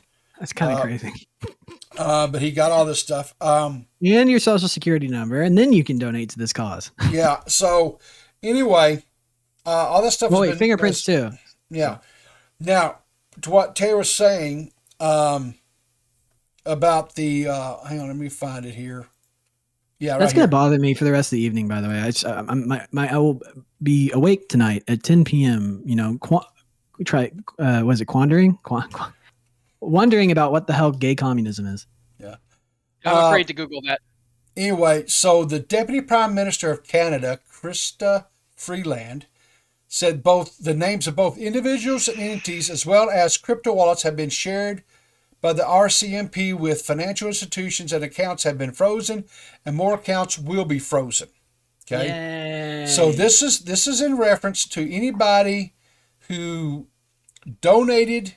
Now, okay, I'm going to back up. I'll say anybody. Anybody who resides within Canada. Okay? They're not coming after U.S. citizens that donated, but any Canadians that donated to this, they are freezing their assets. That's so crazy. They're also, I know with this same lady was talking about the truck drivers were having both their personal and their corporate accounts seized. They were also terminating their insurance for their trucks, so they can't even get insurance on their trucks anymore. So they're not. This is a show of a measure of showing like power. It's trying to intimidate them. And I mean, I can't see it any other way. I'm sorry. Like, and feel free to disagree with me, but like, my God, like you go after people who donated to something, barring the fact that we still haven't gotten a clear definition of what exactly happened to make this protest illegal. Okay, well, that's one that we can touch on really quick. Go ahead. Yeah, go ahead. Okay, because I had to go searching a little bit to find out exactly why the Emergencies Act was invoked. Sure. Because it wasn't really clear, right? But there was a lot of talk initially about, they started seeing all the race-based groups and stuff showing up where they were flying swastikas and all the rest of that stuff. Hate to see it. Yeah. Right. But it was a thing, and it was definitely shown on all of our news channels as well. But that's because it's a hot button topic. Right. Of course, there were issues, and the mayor of Ottawa was really upset with the defacing of the Terry Fox statue and the unnamed soldier's grave, Can I which pause is you a for a big thing second? for us. Yeah. Because we don't know who is Terry Fox. Terry Fox is basically Canadian Jesus. Okay. All right. So he's a very important person within Canadian culture, right? Canadian culture and history, correct? To this day, the Terry Fox Run is still a giant marathon that's used to support cancer research in Canada. Okay. Terry Fox lost his leg and then decided to say, you know what? Fuck it. I'm going to run clear across Canada with one leg. That's the kind of guy that guy was. He's like total Canadian hero. Okay. All right. So big deal to us. Uh-huh. Sure.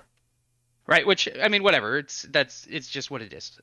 So between those things that were going on, that's what I assumed was going to be the start for what was causing our government to decide to say, okay, enough is enough. Sure. But actually, what it really I think came down to is all the citizens living in Ottawa have gone through weeks and weeks of not being able to sleep, being harassed or unable to get to work.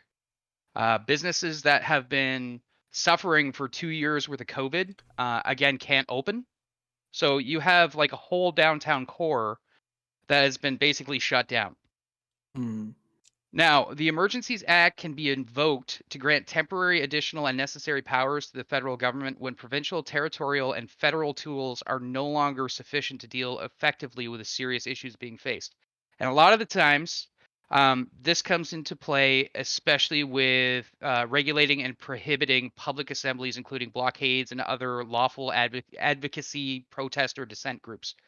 So that's why this came into effect, is because basically everyone that lives in the area has been forced to not go to work or forced to deal with something that is next to impossible to deal with. Like, there's a lot of interviews with older folks in Ottawa that haven't slept in weeks. So it's not like it's just a little thing, right? Like, it's a huge deal to the citizens of Ottawa. Now, that being said, I still think the truckers had a right absolutely to march to, Capitol Hill and say their piece. But the fact that this sucker has dragged on for so long is it's gone from a protest to an occupation.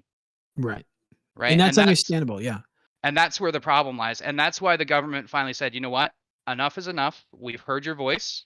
Whether or not they're going to do anything about it is a different story. I guess some things have, like, technically the truckers have already come out ahead. Like, the head of the Conservative Party has basically gone. They've got a new one in place now. Some of the laws and mandates are already starting to lift slowly. So I guess they have to decide what their end goal is before they pull the plug on it. But I think the government stepped in ahead of time and said, no, you're done. and that's the problem I have is so like you gave us the reasons as to why this became unlawful, and so they started arresting the truckers. Okay, that may be fine within the cultural context of your nation. However, the thing I'm pointing out is saying, so then you then go further, and in on this tab that Riveter had pulled up, they started freezing the assets of people who donated to something. So they didn't even attend. They weren't blocking traffic. They weren't causing a public nuisance. They were donating to something they believed in as a citizen of your country. And it's not some kind of extremist thing to donate, to a No, group. but think of it this way, right? Like, Mhm. remember siege tactics in like the medieval times? Yeah. It's the same theory going into this right now, right? Like your funds are basically supporting the truckers' ability to provide food and water to the protest, to get fuel into the protest, all the rest of that. Like there are a lot of truckers, and these are the ones that I actually feel bad for, that have lost basically everything in putting everything on the line for this protest. Mhm. Now, regardless if I agree with the way that they've done this or not, like that is admirable in the sense that you basically roll the dice on everything you own to try and get your voice out there. So kudos to you for doing that. But that's exactly why the government has the authority to stop that from happening, because if they're Mhm. receiving funds from any source, it doesn't matter if it's outside of Canada or not, you're Mhm. helping to prolong the occupation, right? So Okay. that was the reason for it. I know the reason, and I'm pushing here, but Yeah, I push, kind of have no, to. push. But do you think it is morally correct to go after the livelihoods, the financial ability for these people to provide for their families, people who were not attending protesting, people who donated once, and after those funds were drained from that account, there was not another account to be drained. So after all that was said and done, they're not actively providing financial, means for these truckers, but their accounts are frozen, and the government's, as a show of, in my opinion, a show of intimidation, are saying, yeah, this is you help contribute, so we're going to ruin you. Well, now you got to put that into context too, right? Because the assets Mm. have been frozen, not necessarily taken. I mean, for how long though? That's the problem. Well, It's like, in what are they going to Canada, do? You have bills. well, yeah, absolutely. But take a look at those numbers though too, right? 76 accounts, $3.2 million. That's 44.4 thousand per account that was frozen if you want to average it out. Now, clearly, it's probably not that, but something tells me if you're able to donate that kind of money, Hmm. you're probably not the guy that's living paycheck to paycheck. There So may be one or two in there, but I'm sensing that that's not the case. they're targeting like these They're businesses or, talking in the money. yeah, the big money donors. Yeah. And you don't see that as an issue.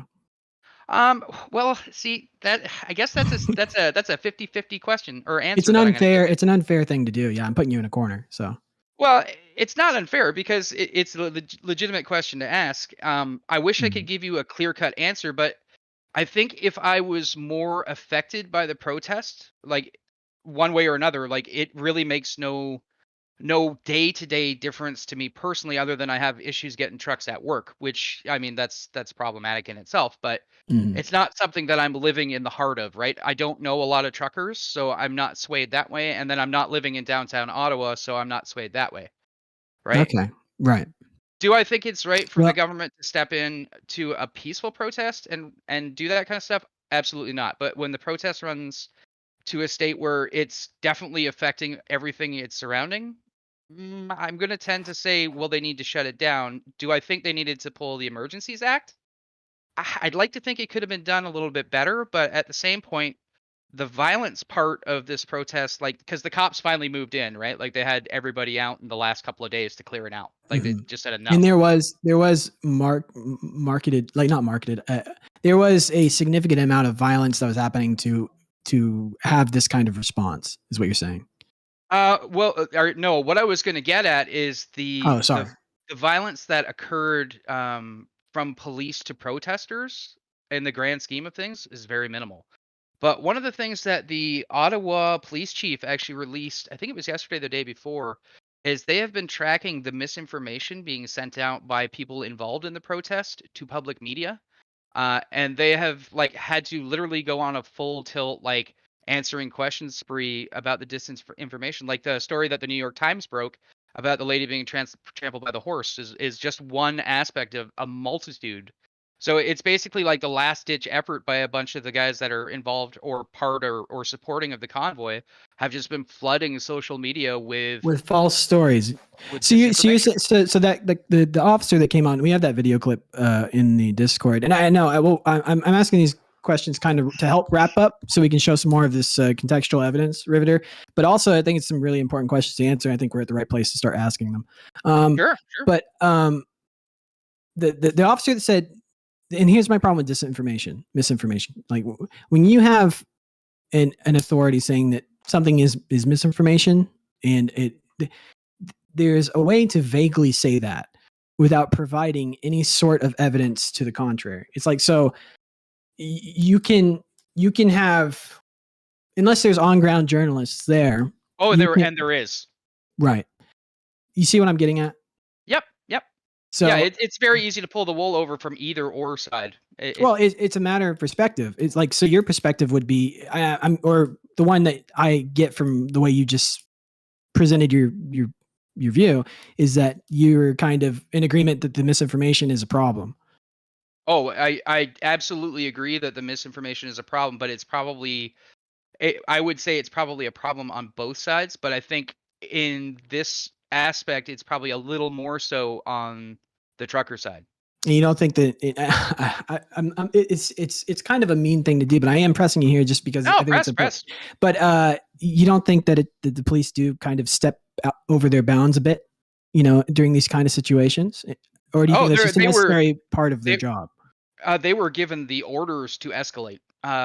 And I believe the police chief in Ottawa actually said flat out, like, we are going to be escalating these measures. So it's not that the protesters weren't warned, and it's not that there was they didn't just come out swinging bats. They tried, and then they escalated, and then they escalated, and then they finally got to yesterday and today.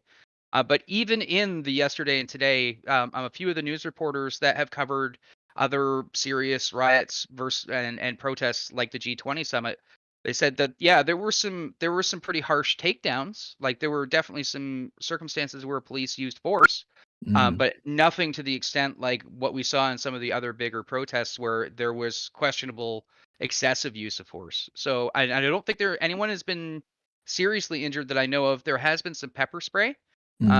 But nobody's been there has been no rounds fired, nothing like that up to this point that I've heard of. Now that could be just because, again, who knows, right? It's, again, who do you trust?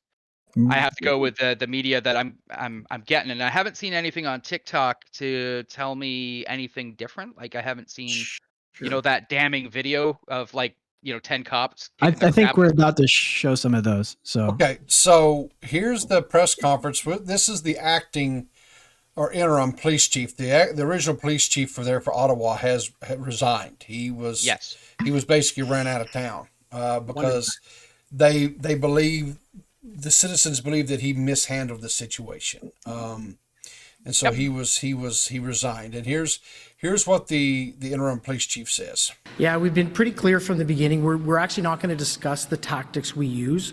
One of the things that you've seen that we've been engaged in is we're monitoring. We've learned from previous protests and demonstrations. We're monitoring the coverage. One of the tactics that the protesters and demonstrators are using is misinformation, information that is inaccurate, information that misleads the public. We're actively tweeting and providing information out through social media and other media mechanisms in order to be able to try and get accurate, factual information around what is going on within the protest without actually divulging any police tactics. Yeah. Okay, that's what he had to say, right? Yep. And Dr. Jordan Peterson says, cover me, Ottawa police, and see if I'm to your liking. Here's my take. You're enforcing an illegal, immoral, and destructive law. Is that misinformation enough for you? So that's Dr. We got a little more specificity by both of these people as to what exactly they're talking about. Okay, so here is a, let me find the thing here. So here's the thing. One of the things that Tara brought up was this. there was a situation, and I'm not for sure exactly which law enforcement branch this is, but there's some law enforcement officers here. Keep in mind for the viewer, we don't have the contextual evidence of No. what exactly has been going on before or after this event. And we have a very small frame. And we only have one take. Yes, you know. and here's the thing. To the credit of what Tara said and law enforcement says, right? Yeah. This is a 47-second clip. You have to ask yourself, when someone puts out a 47-second clip, how is it presented, right? Is it presented in the context where that's all there was, or was what's been missed, or did they edit it down specifically to this so that it gives you the most shocking, damning view? Okay, now this video here that I'm fixing to show you guys, this video has been viewed. You see right there, 2.5 million times. Wow. Okay, so let's watch what is in this clip that this person has shared on Twitter. Yep. Oh, come on through. Come on through. What is happening here? Wow, what is this lady doing? Trampling horses. Trampling. Stop it. Stop it. Look. Oh my God. They just trampled this lady. They just trampled that lady. Okay. You can let the whole clip run through. It's not that long. Okay. Just to make sure we get everything. Trampled that lady. They just fully trampled that lady. Here's the lady. Here's the lady that was trampled. Yeah, the lady got fully trampled with a horse. What the fuck is wrong with you? You just got crushed by a horse. Oh. Okay, so the guy that's recording it said how many times they're fully trampled. He doesn't know if she got fully trampled or not. You can't see anything in that video clip. Well, you can see some, but no, you can't. You can't. You see the horses come through, and then you see a rush of the crowd, and then you show afterwards. You see a person on the ground. You don't know if the person fell on their own because there's snow and ice there. She slipped and fell. But he's chanting and stating that she got trampled. And then there was news put out later on saying that the woman died, which was false. Yes, was false. Now here's the thing I'm going to say to this, right? I don't know if the lady was trampled or not. I don't know. And you cannot tell by this video that she was trampled. You can't. Right? It's hard and I don't know if it's because as Americans we're primed to be like outraged about this kind of thing, just because we're so like for the people by the people. It's ingrained in our DNA whenever we're in school. But it's hard to come away without like having an emotional reaction to seeing this kind of thing, because you're just like, oh, it's like immediately you just brain goes, that's tyranny, it's because it's designed to get that kind of reaction. You know what I'm saying? I'm giving context to exactly. And here's the thing too that I want to point out. Okay, the United States over the last 2 years, we had the whole COVID things, and we've had that discourse and civil unrest because of what people think are overreaching, policies and protocols that are being put up by our government. Okay. We've had the protest where that had peaceful aspects of the protests, where people were marching to effect change, that as they saw a carry of misjustice that was going on, and they called for change within law enforcement. And then you see when it's like almost like when it started getting dark or the sun would go down, a whole other element would start developing, and all of a sudden you would have the protests would convert into riots. And we've saw cities and neighborhoods destroyed all across the United States over the past couple of years, 18 months of this going on. And that's what Americans have been subjected to and whatever, right? We need to be specific here, because my blood's starting to boil. Okay. There's a very good distinction to be made between protests and the riots that happened. Because they tend to get lumped into the same. Yeah, and I said that. Did I not say that? I didn't think you did. If maybe I'm mishearing because I'm just Okay. All right. So let me say this again. There were protests that occurred across the country in different states. I've got freedom brain. I'm sorry. That were peaceful. They were not destructive. They were not violent. They were not looting. They were not burning.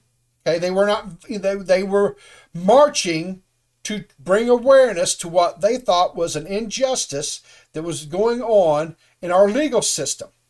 Mm-hmm. Okay. But then what would happen is at night, it's like these peaceful protests that were occurring during the days, a whole nother element would come out, and that's when your rioters would come out and they were burning buildings and they were destroying public. There was a difference, okay? Mm-hmm. And we as Americans have been dealing with this crap for 18 months, 2 years here, right? And the problem is they kept using the term protest to encapsulate the rioters. Is that a fair statement? Do you agree with that statement? I agree. All right. And I think part of the reason, Tara, that Banana and myself are having such a hard time, and maybe even other Americans too, and that's why I kind of want to have this conversation, is from what we've seen, right? We haven't seen any vandalism. We haven't seen burning of buildings. We haven't seen destruction. We haven't seen any of this stuff, right? And all of a sudden, full transparency. I'm sorry, I can't help it anymore. I can't hold my tongue. Full transparency. From my point of view, what's happening in your country is a damn fucking shame. I mean, you guys are losing your ability to fucking freely do shit like protest because of certain small groups of people that are taking advantage of a larger political movement. And the fact that, like, no offense, again, the fact that you have like a lot of your population justifying these and they are extreme forces of measures of like force to quell this type of activity, because again, there's more congruence between our cultures than there is inconsistency or incongruency, and I can't help but like say this, like, I mean, the standard that's being set here by Trudeau, not a good one. No, agreed. And it makes my blood boil because it's like, I want to interject something here. Mm. You're looking at what's going on, and this was the thing that I had to really come to terms with over the last, I will say 48 hours or whatever it was, when we made the decision to cover this subject today, and we asked Tara to come on. And I appreciate, because I wanted to, and I appreciate him bringing a more Canadian view of things. I do too. Yeah, we are looking at this, and that's what I'm saying, Banana. Through American eyes.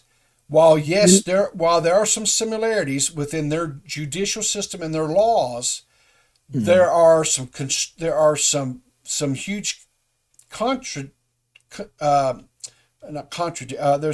there's some huge differences too, right? Like, for example, they have laws on the book, and that's one of the things why I pointed out and hinted on why I did about this hate speech. We do not have hate speech laws on the books, right? We don't have it. We in America value freedom of speech, is right up there with us being able to carry guns, right? Those are the two paramount. The First and Second Amendments, those two amendments are what gives us the ability to protect all other amendments, right? Our Constitution, our way of life, those two amendments are so paramount. Don't have that. Well, they don't have that same protection. No. They do to a certain degree, right? But when they pass that law, that hate speech law, right? That really it's a very, very slippery slope. That's what I'm saying. That's what I'm getting at, because I'm seeing the forest through the trees, and I'm saying, and I'm sorry, just a minute. Yeah. And I'm saying, like, first of all, there may be a clause in this emergency act that says there's a certain specific date that this type of behavior has to stop. But boy, I just too many times in history you've seen these type of emergency power being seized by a small group of people in the government.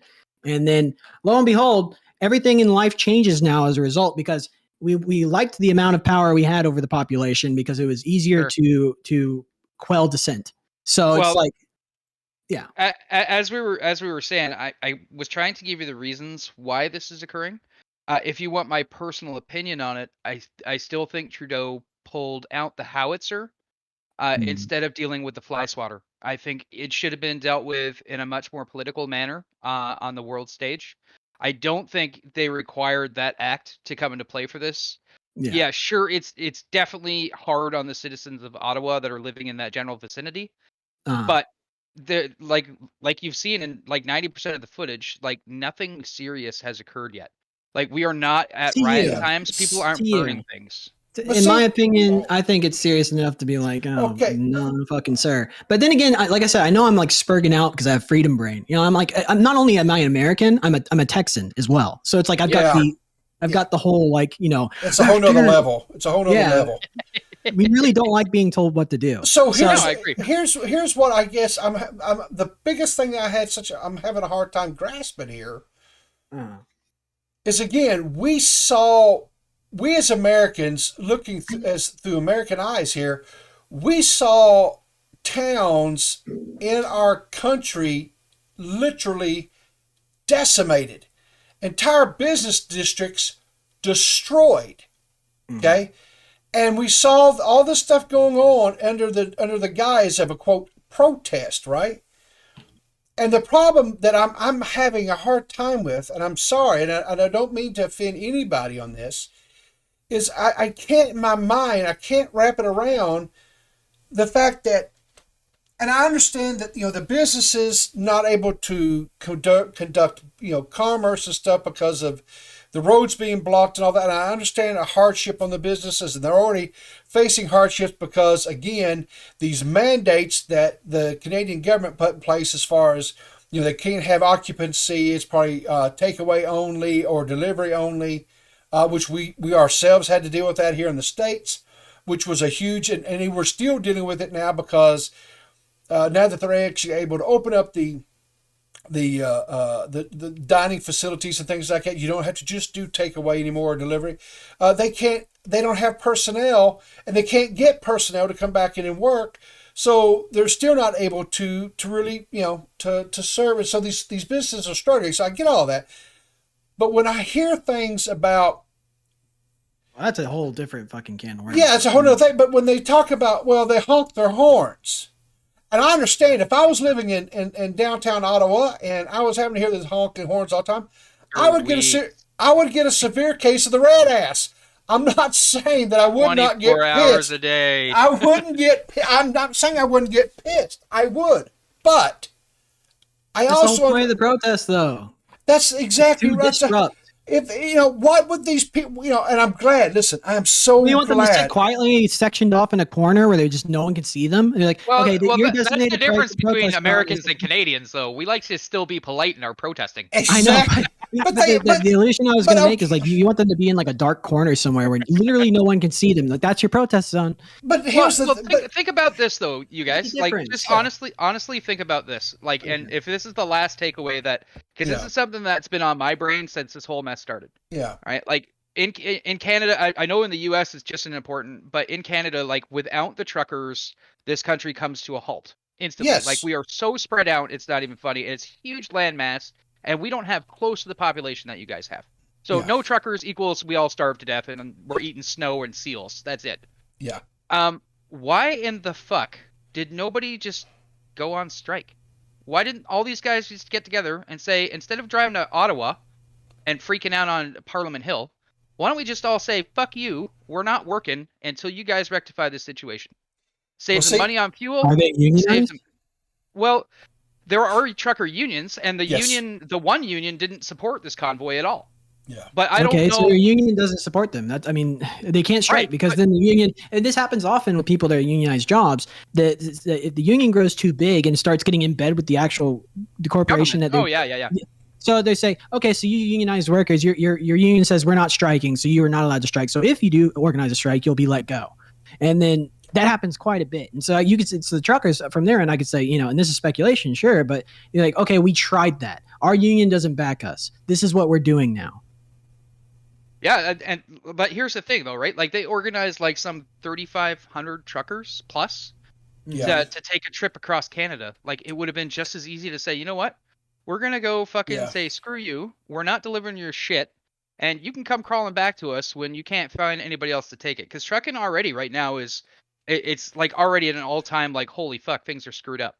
Yeah. Like I guarantee you if those guys had all got together in like a local park and Yeah. just parked their trucks and said, you Yeah. know what, we're not moving these bitches until you guys figure this shit out, they probably would have got heard just as loud and they probably would have gotten more support. I don't disagree. I don't disagree with you, Terry. That would probably be a more sensible way of doing it, and would probably have it, and would have had. Here's the thing: it still would have gotten the same type of coverage, and it still would have had the same type of impact, because they would not have wheels turning. They would not be delivering goods, right? Yeah. So I agree with you. That's probably would have been a better way to do it, but I think again, you're trying to get into the mind of these things, right? I think they believe that if they went to the heart or the root of this, which was your parliament that was making these policies and the decisions, these rules that were to them crippling their ability to be able to provide for their families, which now has in turn, because of what they've done and because of the actions that your government is taking, it's like Banana said previously, is now ruined them, because they're losing their trucks, they're losing insurance for their truck, their assets are frozen. Now they may be unfrozen at some point in time, but when, we don't know. But they have, and so now their families are starving. Now they're criminals now too, so they're being arrested. Yeah, they're also being arrested. There's been 191 arrests since the beginning of this protest. Yeah. Now most of those arrests though are we have some other funky laws there. Because we're Canada, we still like to be polite. Yes. We have what are they called now? We have our mischief charges. Yes. And then we have counseling to commit mischief, which are the two That's main so charges. Canadian. Yeah, it's basically like, so if you go up and you kick a wall during a protest, you can get a fine, right? Yeah. If you go and kick the Terry Fox Memorial, you can get up to 10 years in prison. Holy shit. Yeah. So, and then it changes between, like, that's your mischief charge. But if you're counseling, and what counseling basically means is if you're leading a protest or telling people to commit mischief, you can be charged with counseling, which is your next step up, right? So it's such a gray area that they can use it for whatever they want. Yeah. But essentially, I would guess that a lot of those charges are going to be the standard slap on the wrist. But if it's criminal, and you're a truck driver that needs to cross borders, well, guess what? Yeah. You know what I mean? You're fucked. Yeah. Now, I want to ask one more question, and we will continue with the clips and all that jazz. Sure. Do you think, and this is kind of an overarching question for the entire discussion, do you think, and this is not just your opinion, but like, say, I guess a broad consensus of people that you've heard from in your country, is this a hill worth dying on?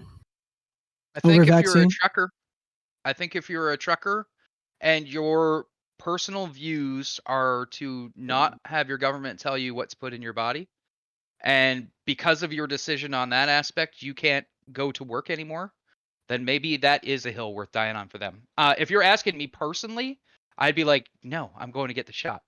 Yeah. But trying to put myself in that position where I'm terrified of what my government is telling me I need to put into my body, and I've made a stance saying, no, I'm not doing that. And then them saying basically you're doing that or you're not having your job. And I really struggle to put this one in a politically correct way. But do you guys remember when they released that thing where they were trying to teach truckers how to code? Because they were saying, we need people to learn to code. Yeah. Like, yeah. I mean, if you're a person who's grown up driving heavy machinery, that's what you're kind of doing, right? Yeah. Like, what's your next fallback plan, right? Like, what are you going to go do as a second It is job? a bit tone deaf to say that. Yeah. Yeah. So if you're making excellent cash, granted, you're working your ass off. You probably don't see your family an awful lot, but you're out there working it as much as you can. And then that's taken away from you. And not just you, but your buddy that would also help you out and your other buddy that would also help you out. Yeah. They lost their jobs too. Well, maybe as a community, that is a hill worth dying on. Mm. Do I agree with it? Not necessarily, but do I understand it? Absolutely. Yeah. I think some principles, even if they seem, even if they're not, even if they're a vocal minority, I think, in my opinion, and maybe it comes across as tone deaf because I'm not one of your countrymen, but just for what it's worth, I think in some instances, yeah, it's a hill definitely worth dying on, because it's at some point you gotta say, like, no, you're not fucking telling me what to do. I'm sorry. Like I get immunizations, but with this specific cultural context of, like, okay, we created this vaccine that came out very quickly. We probably cut a lot of red tape doing it. It's like maybe we can assume that there will be no adverse side effects, and maybe so far there hasn't been. It's not that. It's the principle that you're shoving a big pharma response that was rushed very quickly, and then you're saying you have to take this. And so, what, on the off chance that that does harm the public in some broader way that could be worse, maybe it's worth a hill dying on, you know? Well, So I agree with that. I think it's just exactly what you said initially, Banana. It's that there are folks that just refuse to be told by a government this is what they're doing. Yeah. And you know what? I can't say I blame them. Yeah, I think I'm a good boy. I'll listen, but Yeah. it depends on the context. Okay, I'll put it in a little bit. This Government comes out and says Okay. you can't game anymore past 9 o'clock. I'm fucking picking up arms. I'm going right See, to fucking Texas. but there you go. There's the there's the inconsistency in your own stance, because as some people that would be just as arbitrary and arduous. I don't know, probably wrong word, but as silly as the truckers. Yeah, thing. Exactly. Why don't But you that- just give up your games? You freaking You fucking nerd. Yeah, incel? exactly. Yeah. All right, so here's the thing though, right? Okay, all right, Terry, you had confirmed. I don't want to give you business out there, but you've battled this, right? COVID. I battled which? Oh yeah, yeah. I got the get on a work free for 2 weeks card for exactly. And you said you game for 2 weeks, and good I on did. you for that, right? It was a glorious plague. Yes. Okay. Now, so here's the thing, and you were vaccinated, right? Because I mean, you're a good Double little vaxxed, Canadian. yep. Yep, you're a Yes, good sir. little Canadian. You got the poke. Now, here's the thing. Do you get the flu shot? I used to get the flu shot whenever I was able to. Okay. It's a vaccine, just like the COVID-19. Why aren't you getting the flu shot? I didn't get the flu shot the last couple of years because it hasn't been available at my place of employment. Fascist. Okay. More importantly, let's okay. I'm joking. So, I'm joking. all right. So they have statistically proven. Statistical Dan? There you go. They have statistically proven that we have a. I have to piss, BRB. Sorry. I'm actually surprised you went this long. I know, me too. It's a milestone. They have shown that statistically we have a little over a 99% chance of survival rate of if you get COVID, right? It has a higher infection rate than flu, right? Yep. But there's a 99.something% of survival rate. Okay. Do you know what the survival rate of flu is? I think it's actually a little bit more aggressive in general. We have a 99-something% survival rate of flu too. Yeah. Right? But we're not mandating the flu vaccine. Dude, yeah, You see I what get I'm saying? Exactly. No, I get your line of questioning. And see, the problem that I have with where we are now at COVID, having these conversations back to compared to where we were a year and a half ago when we didn't know what was going on. Yeah. The initial response, I think, from both of our governments was definitely one of fear. And I was okay with, because I remember we had lots of conversations on our gaming nights about this. Yes. And I definitely take the stance and will say that, like, out of the initial response, I was very happy that Canada just said, we're shutting her down until we know what's going on. Yeah. Now I find myself on the opposite spectrum where I'm like, okay, we've had 2 years to get fuckers vaccinated. Yeah. Those who have made the conscious effort to or not to have had their fair chance to get it. Sure. We've got our kids vaccinated now. Sure. That's it. Like, it is what it is. Yeah. The Omicron strain has proven to be extremely contagious. Yep. but really not that bad. And after getting it, like, I mean, everybody's experience is going to be different, so it's maybe not even wise to bring this up, but it was a shitty flu. Like, I felt like a bag of ass for a solid week. Yeah. But And that's, you know, I've had yeah. Well, that's the thing before. too. Is like too. viruses usually mutate down or across in severity of symptoms. So Well, it's the virus doesn't want to kill the host. That's the whole catch. Yeah. Yeah. So but then again, it is a man-made virus, so it could be atypical in the way it responds or mutates. So I don't know. You know. So anyway, Yeah. I got this other little clip that I want to show, and Sure. I think this is a good clip to show because this is a If it's not the log driver's waltz, I'm logging out right now. yeah, it's not the log. This is a Oh yeah. Between in your parliament, I guess is what it's called, right? Yeah. Now the woman who's speaking initially, her name is Melissa Lantzman. She is the conservative. Now here's what you have to. What is she in steampunk cosplay? What is that outfit? Sorry, go ahead. So you're going to have to explain something, Tara. Now you're conservative because you have multiple parties up there, right? We're here in the States. We have primarily two major parties, and then we have some other ones that like to think they matter, but they really don't. Yeah, we have primarily 3. Yeah, so you got the But conservative. we have a couple others that are they've got the occasional seat here and there too. Yeah. Okay, so you've got the Conservative Party. Now, are they, when they say conservative, is that akin to say what we'd say up here would be the Republican Party? I would They're think more- that they're would be more your right. closest comparison. Yeah, they're more right leaning, right? Okay. Yeah. Then what's the other party you guys have? So we've got our liberals, which is our left-leaning party. We've Okay. got our Republicans, which is or our conservatives. Sorry, that's our right-leaning party. Yeah. And then we have our NDP, which are like The separatists.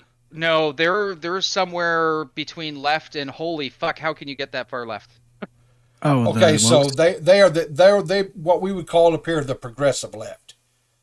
They would be. I think they have a lot more views on the socialist side. Yeah. The okay. problem with our NDP party Well, is they have fantastic ideas, but here's what happens with them. Every now and then, like we get to a stage like we're at right now, where all faith is lost in conservative and liberal parties. yeah. Everybody gets pissed off, and to shake things up, Canadians Yeah. just decide, fuck it, let's vote them in. Oh, They God. come in, they put like 8 million social plans in place that cost billions of dollars. Yeah. Shocker. Bankrupt the country. Yeah, we bankrupt the country, Yeah. and then immediately everybody is pissed off at the NDP, and then we Yeah. vote them out. So their plans never come to fruition. They need to be in power for like 20 You mean years. to see what they you can mean do. social safety nets cost money? Wow. Yeah, imagine that, right? So It's like anyway, laws of economics. You have to mitigate against the cost of your existence, and then some. It's like, and then you have like 10 to 20% of the population who aren't doing that. It's like, enjoy your taxes. and here's Yeah. I'm gonna just say this because this is brought up in this clip, and I know you mentioned it as well, Tara. Here's what I don't understand: the protesters, the small group of them, whatever, that was waving the flags with the swastikas on it. Okay, fuck them. But again, idiots can be anywhere, right? I get that. All right. I was and- thumbs upping the chat, not what you said, by the way. Okay, That was I- really bad timing. really bad timing. I'm gonna boot your ass, you damn. Holy okay. shit. So And canceled. so I get Maybe that. I verification. mean, you can have prejudice no matter where you live, even the great country of Canada. I get that. Here's what I cannot wrap my fucking brain around. Why are you guys up there, that whoever it was, why are you flying Confederate flags? Yeah, that makes zero sense. What the That fuck? makes absolutely zero sense to me. Because we're gonna make Canada great again, boys. Anyway, God. so You know, it's crazy. No, it is a Remember- little weird. Speaking of that, though, oh god, Remember when I was telling you that no matter what happens down south, we figure out how to make it happen up here too? yeah, yeah. Well, there you go. there we go. Okay, I honestly have no idea what the hell that flag is doing up here yeah, at all. Like yeah. but It is again, weird. yeah, it is weird. But Getting there to you the go. bottom of that collective symbol is that's Yeah, That's a problem for the ages. anyway, so It's like, why is that there? It's like Yeah. that's not a part of your history. But but also to your point, Riv. yeah, I have seen some worrying things in terms of the skewing out of the the consensus on things. Yeah. I've seen some right wing car drive-bys. I don't know. They drive in like a funeral procession. Yeah. They have flags in the back. They have flags in the back, and they're like Trump 2024. You know. Oh yeah, MAGA. yeah, And then amongst those flags, you see one in the back, and it's like there's a weird, you're like, oh, that flag. That's the one you want to include. Yeah. And then you're like, so okay. But it's like, what the fuck, you know? Well, I think for us too, the rebel flag has become that symbol of fuck government. It's like the new anarchist flag for some reason. Well, that's what the Southern people will come back at you and say too. They'll be like, oh, it's just for states' rights, and it's like states' rights to do what? States' rights to do what? Well, It's that like or they'll those say flags. it's heritage, it's heritage, it's history, and it is history. It is I know. heritage. Well, maybe But- down there. Up here, it's like It's just everybody a gets funny- that eyebrow raised. I just get a laugh from saying that. It's even from people that like have that flag. 'Cause my buddy Jacob has like he wears that stuff, but he has no bigotry in his heart whatsoever. But he wears the flag, and I'm always like, states' rights to do what, Jacob? Exactly. But anyway, so this Melissa here, MP. I don't know what that means. MP, I assume is basically Member like of Parliament. Okay, so like a senator or whatever. Anyway, she's Jewish, and that comes into play, I guess. Oh, I was like, why does that matter? Well, it comes into play. Well, when the you listen- swastika is flying is problematic, Oh, right? yeah, there you go. Sorry. Yeah. Okay. So Smooth anyway, brain. let's listen to what she says, and then the Prime Minister, Mr. Trudeau, responds to her. All right. let's listen. Optimistic, hopeful vision how for about he fucked public this up? life isn't a naive dream. It could be a powerful force for change. If Canadians are to trust their government needs to trust Canadians. Those are the words of the Prime Minister in 2015. These people, very often misogynistic, racist, women haters, science deniers, the fringe. Same Prime Minister 6 years later as he fans the flames of an unjustified national emergency. So, Mr. Speaker, when did the Prime Minister lose his way? When did it happen? The Right Honourable Prime Minister. Mr. Speaker, Conservative Party members can stand with people who wave swastikas. They can stand with people who wave the Confederate flag.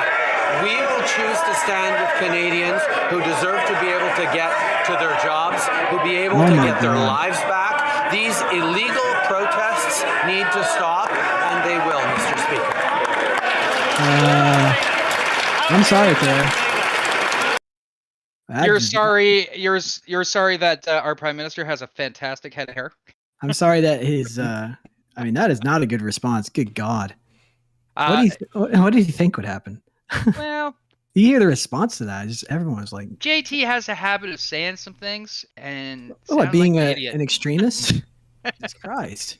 Well, and that's how he's been dealing with this, right? He's He's like dealing with Trump. this as He's, though- I mean, he's like a left-wing Trump. He's like an inflammatory figure, you know? Well, it's funny because when Gord Downey from the Tragically Hip passed away, the dude was in tears for 2 days. You know what I mean? So he's a very heartfelt Canadian, but An at the same emotional point in person. time- yeah, and you can see it in the way that he runs his politics. And I think he just got to a point where he lost control of the situation and he handled it badly. And I mean, I don't think there was a need to pull this Emergencies Act, but he did. I mean, So is he going to get in again? Who knows? But my God. I mean, just the. Ugh. I don't know. Yeah. Equating. Here's the thing. He's saying that they're embracing Nazis and Confederate. I mean, I just like. And here's the thing. This was said on the floor of your parliament. Oh yeah, our parliament's dirty, man. We're ready to throw hooks wherever. Like we don't fuck just- around in our it's parliament. It's just. You know, The way he flippantly lumps all conservative party members of your parliament right in there, and he's like, "Well, you guys can stand with," and she's like, "Excuse me." Yeah, you know what though? I don't really want to stand up for Trudeau at all. Well, she's But an if Uncle you Tom guys- Jew. But if you guys get a chance to watch our parliament at all, you Yeah. should, because that's the way it actually goes between both parties. Oh, sure. See, Sure. Is it? So people think like that's the funny thing too. It's like people. I'm sorry. People think that like Trump was the start of this like informal lowballing, and it's like maybe. Oh no. Go ahead, Riv. Sorry. But the one thing that I found interesting is like when if you watch any American politics when you have, when they're speaking on the House floor or whatever. They're quiet. They don't, if they'll clap or whatever, but they don't, Oh no, we're a rowdy bunch, man. But yeah, it's the same thing over in Great Britain. If you watch any Great Britain Parliament, they get rowdy up like a son of a buck up in there, man. They just go all. I mean, they get crazy about it, Yeah. Well, where do you think we learned it from? Well, you are, or were, a British territory, so Exactly. Like we model a lot of stuff off of the way that Britain works, right? So, and just to kind of keep our not be too political or whatever about this whole deal, whatever, and to kind of tie it all back into YouTube and shit, right? Because that's what we do. Oh no! I've got a clip here. Favorite resident brain dead socialist, Marxist. No, he's a communist. I'm sorry, excuse me, communist. Hassan Piker, and Terry, I don't know if you know who Hassan Piker is because you don't watch this. Okay, so here's what he had to say on the. I wish I didn't know him, by the way. Here's bootlicker Hassan. Here's what he had to say about the convoy, and I think this really is very telling of just how big of a moron he is. It just warms my heart. Yeah, listen to this idiot. That's so annoying. They just like blow their horns the entire day. They should literally make that illegal and also throw people in jail. Straight up. It's the most annoying way to protest. I think you should absolutely get thrown in jail, and maybe even like you should be police brutalized a little bit, like a baby bit. Okay, that just for being so annoying. I mean, straight up, just like a little bit. Like not like police brutalizing, like how do I describe it? Like you're a skateboarder in America and a cop catches you doing skateboarding where you're not supposed to.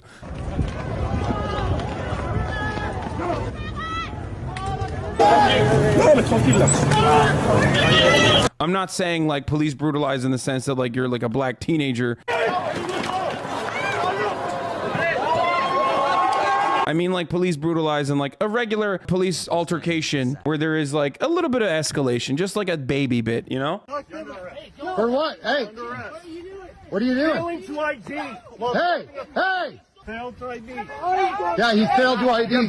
Well, that's so annoying. That I'm already done. Like if they were just like partying and they're like, yeah, take your masks off, don't you know? That's fine. Who cares, Don't you right? know? But That's the honking Wisconsin of the shit. horns, that's really fucked up. That's so annoying because it's such an annoying thing, such a nuisance. You know, just crack literally just baton them a little bit. You know, impound some vehicles, baton them a little bit. Just they'll stand down. They're all pussies.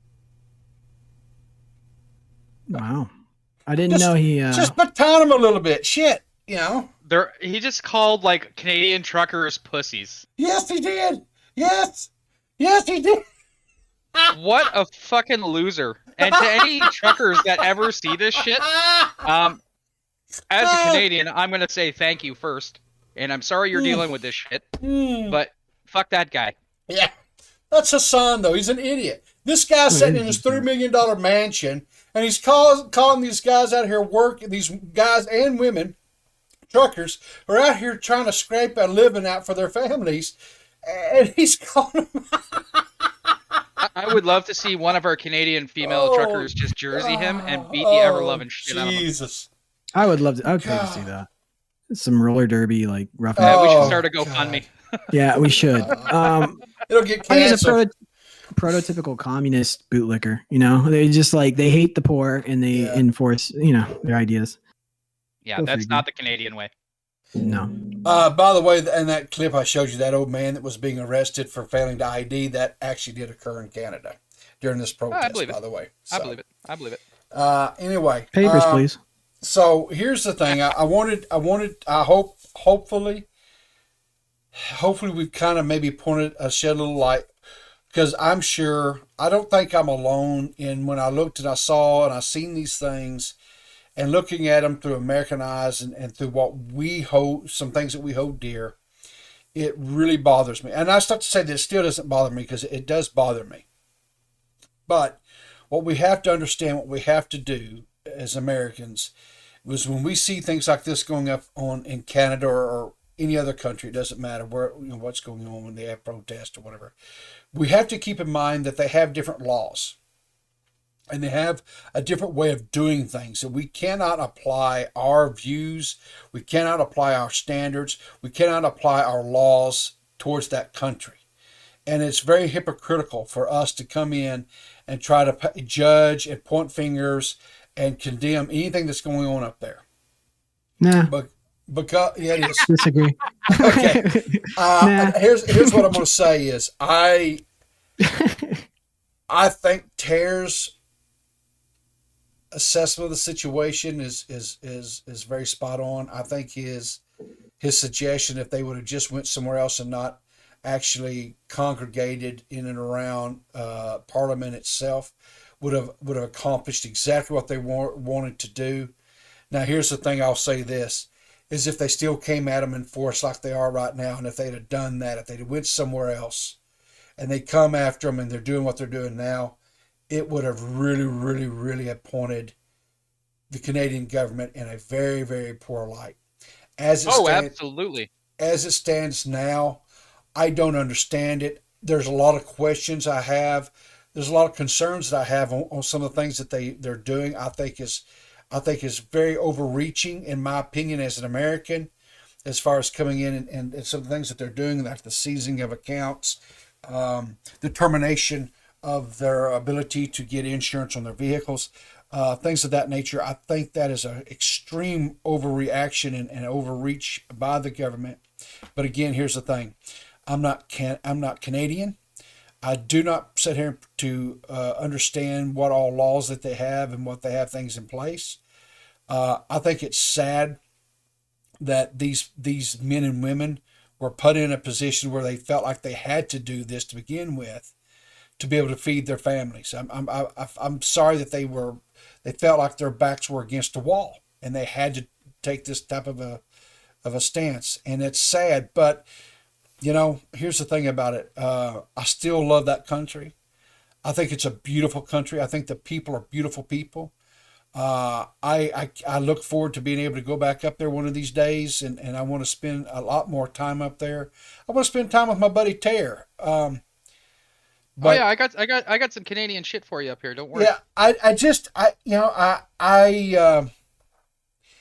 I'm a free speech absolutist, and to me, I guess the saddest part of this is that these people, these men and women who are protesting and are being arrested for honking horn and facing litigation now for honking horns in the name of freedom, if that's something that can be silenced and they can actually face punitive,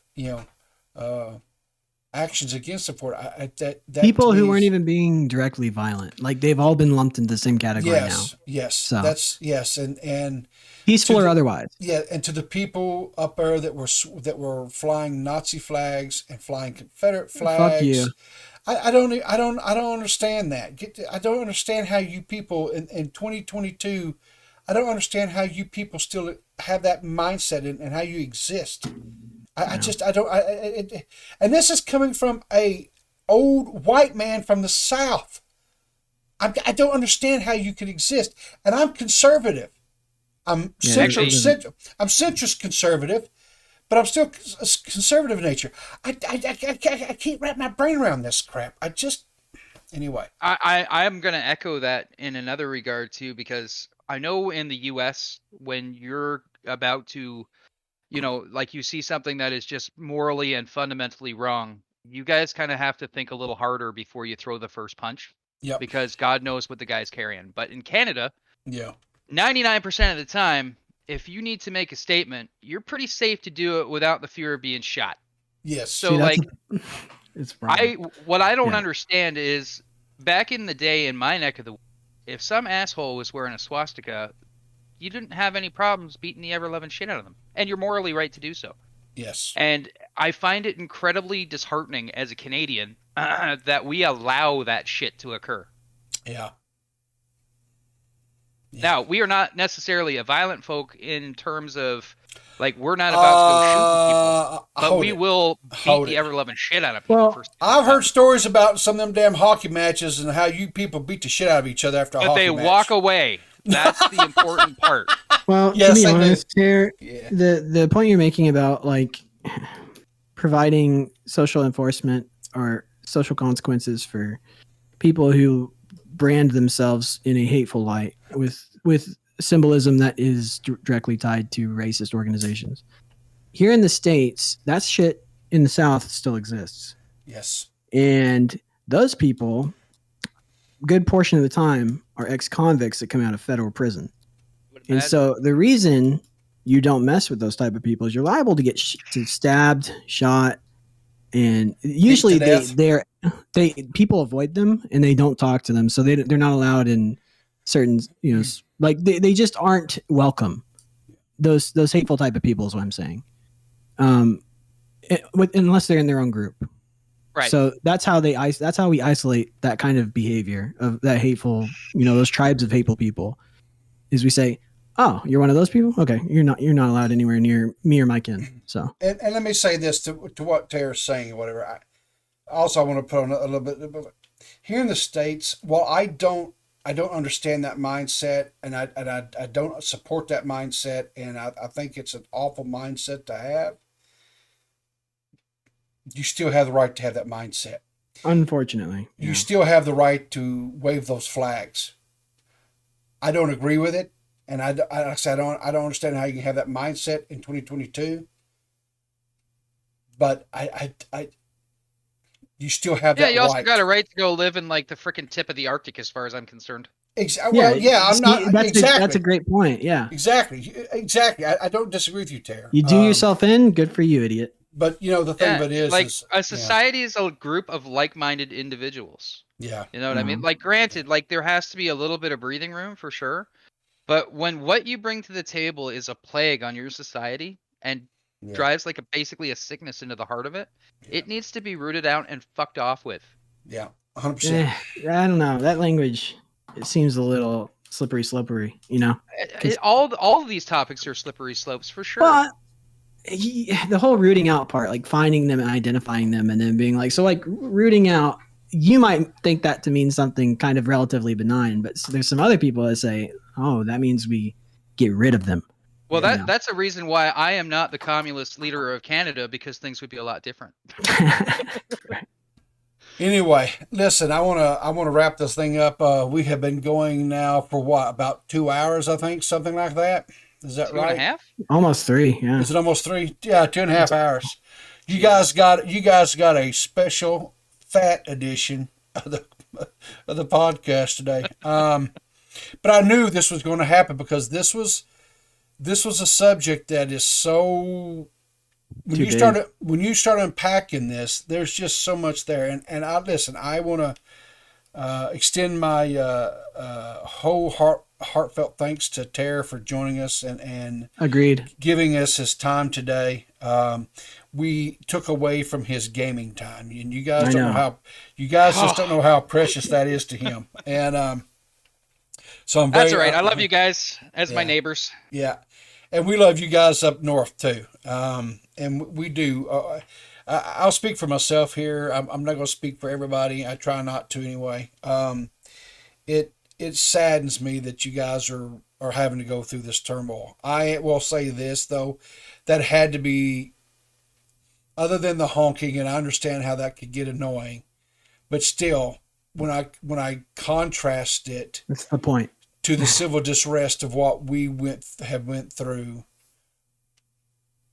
I'm just thankful that you guys were well behaved, and that you guys didn't lose, entire city blocks, and businesses were not literally lives weren't lost. Lives were not lost. We lost quite a few during our escapades into the 2020, 21. Yeah. Anyway, but anyway, I'm gonna wrap this up. Banana, you got anything else you want to say? I guess my final statement on this, and much to the chagrin of everyone here, I support freedom wherever it's needed, and it's in danger. Why? Because I'm a Texan, goddammit. All right, Tara, do you have anything that you'd like to say as we close up today? Just a quick mention to any of the truckers that may eventually come across this. Yeah. Feel your pain. Hope you guys get everything that you're looking for out of this within reason, obviously, and you get back on your feet, because Canada definitely needs you.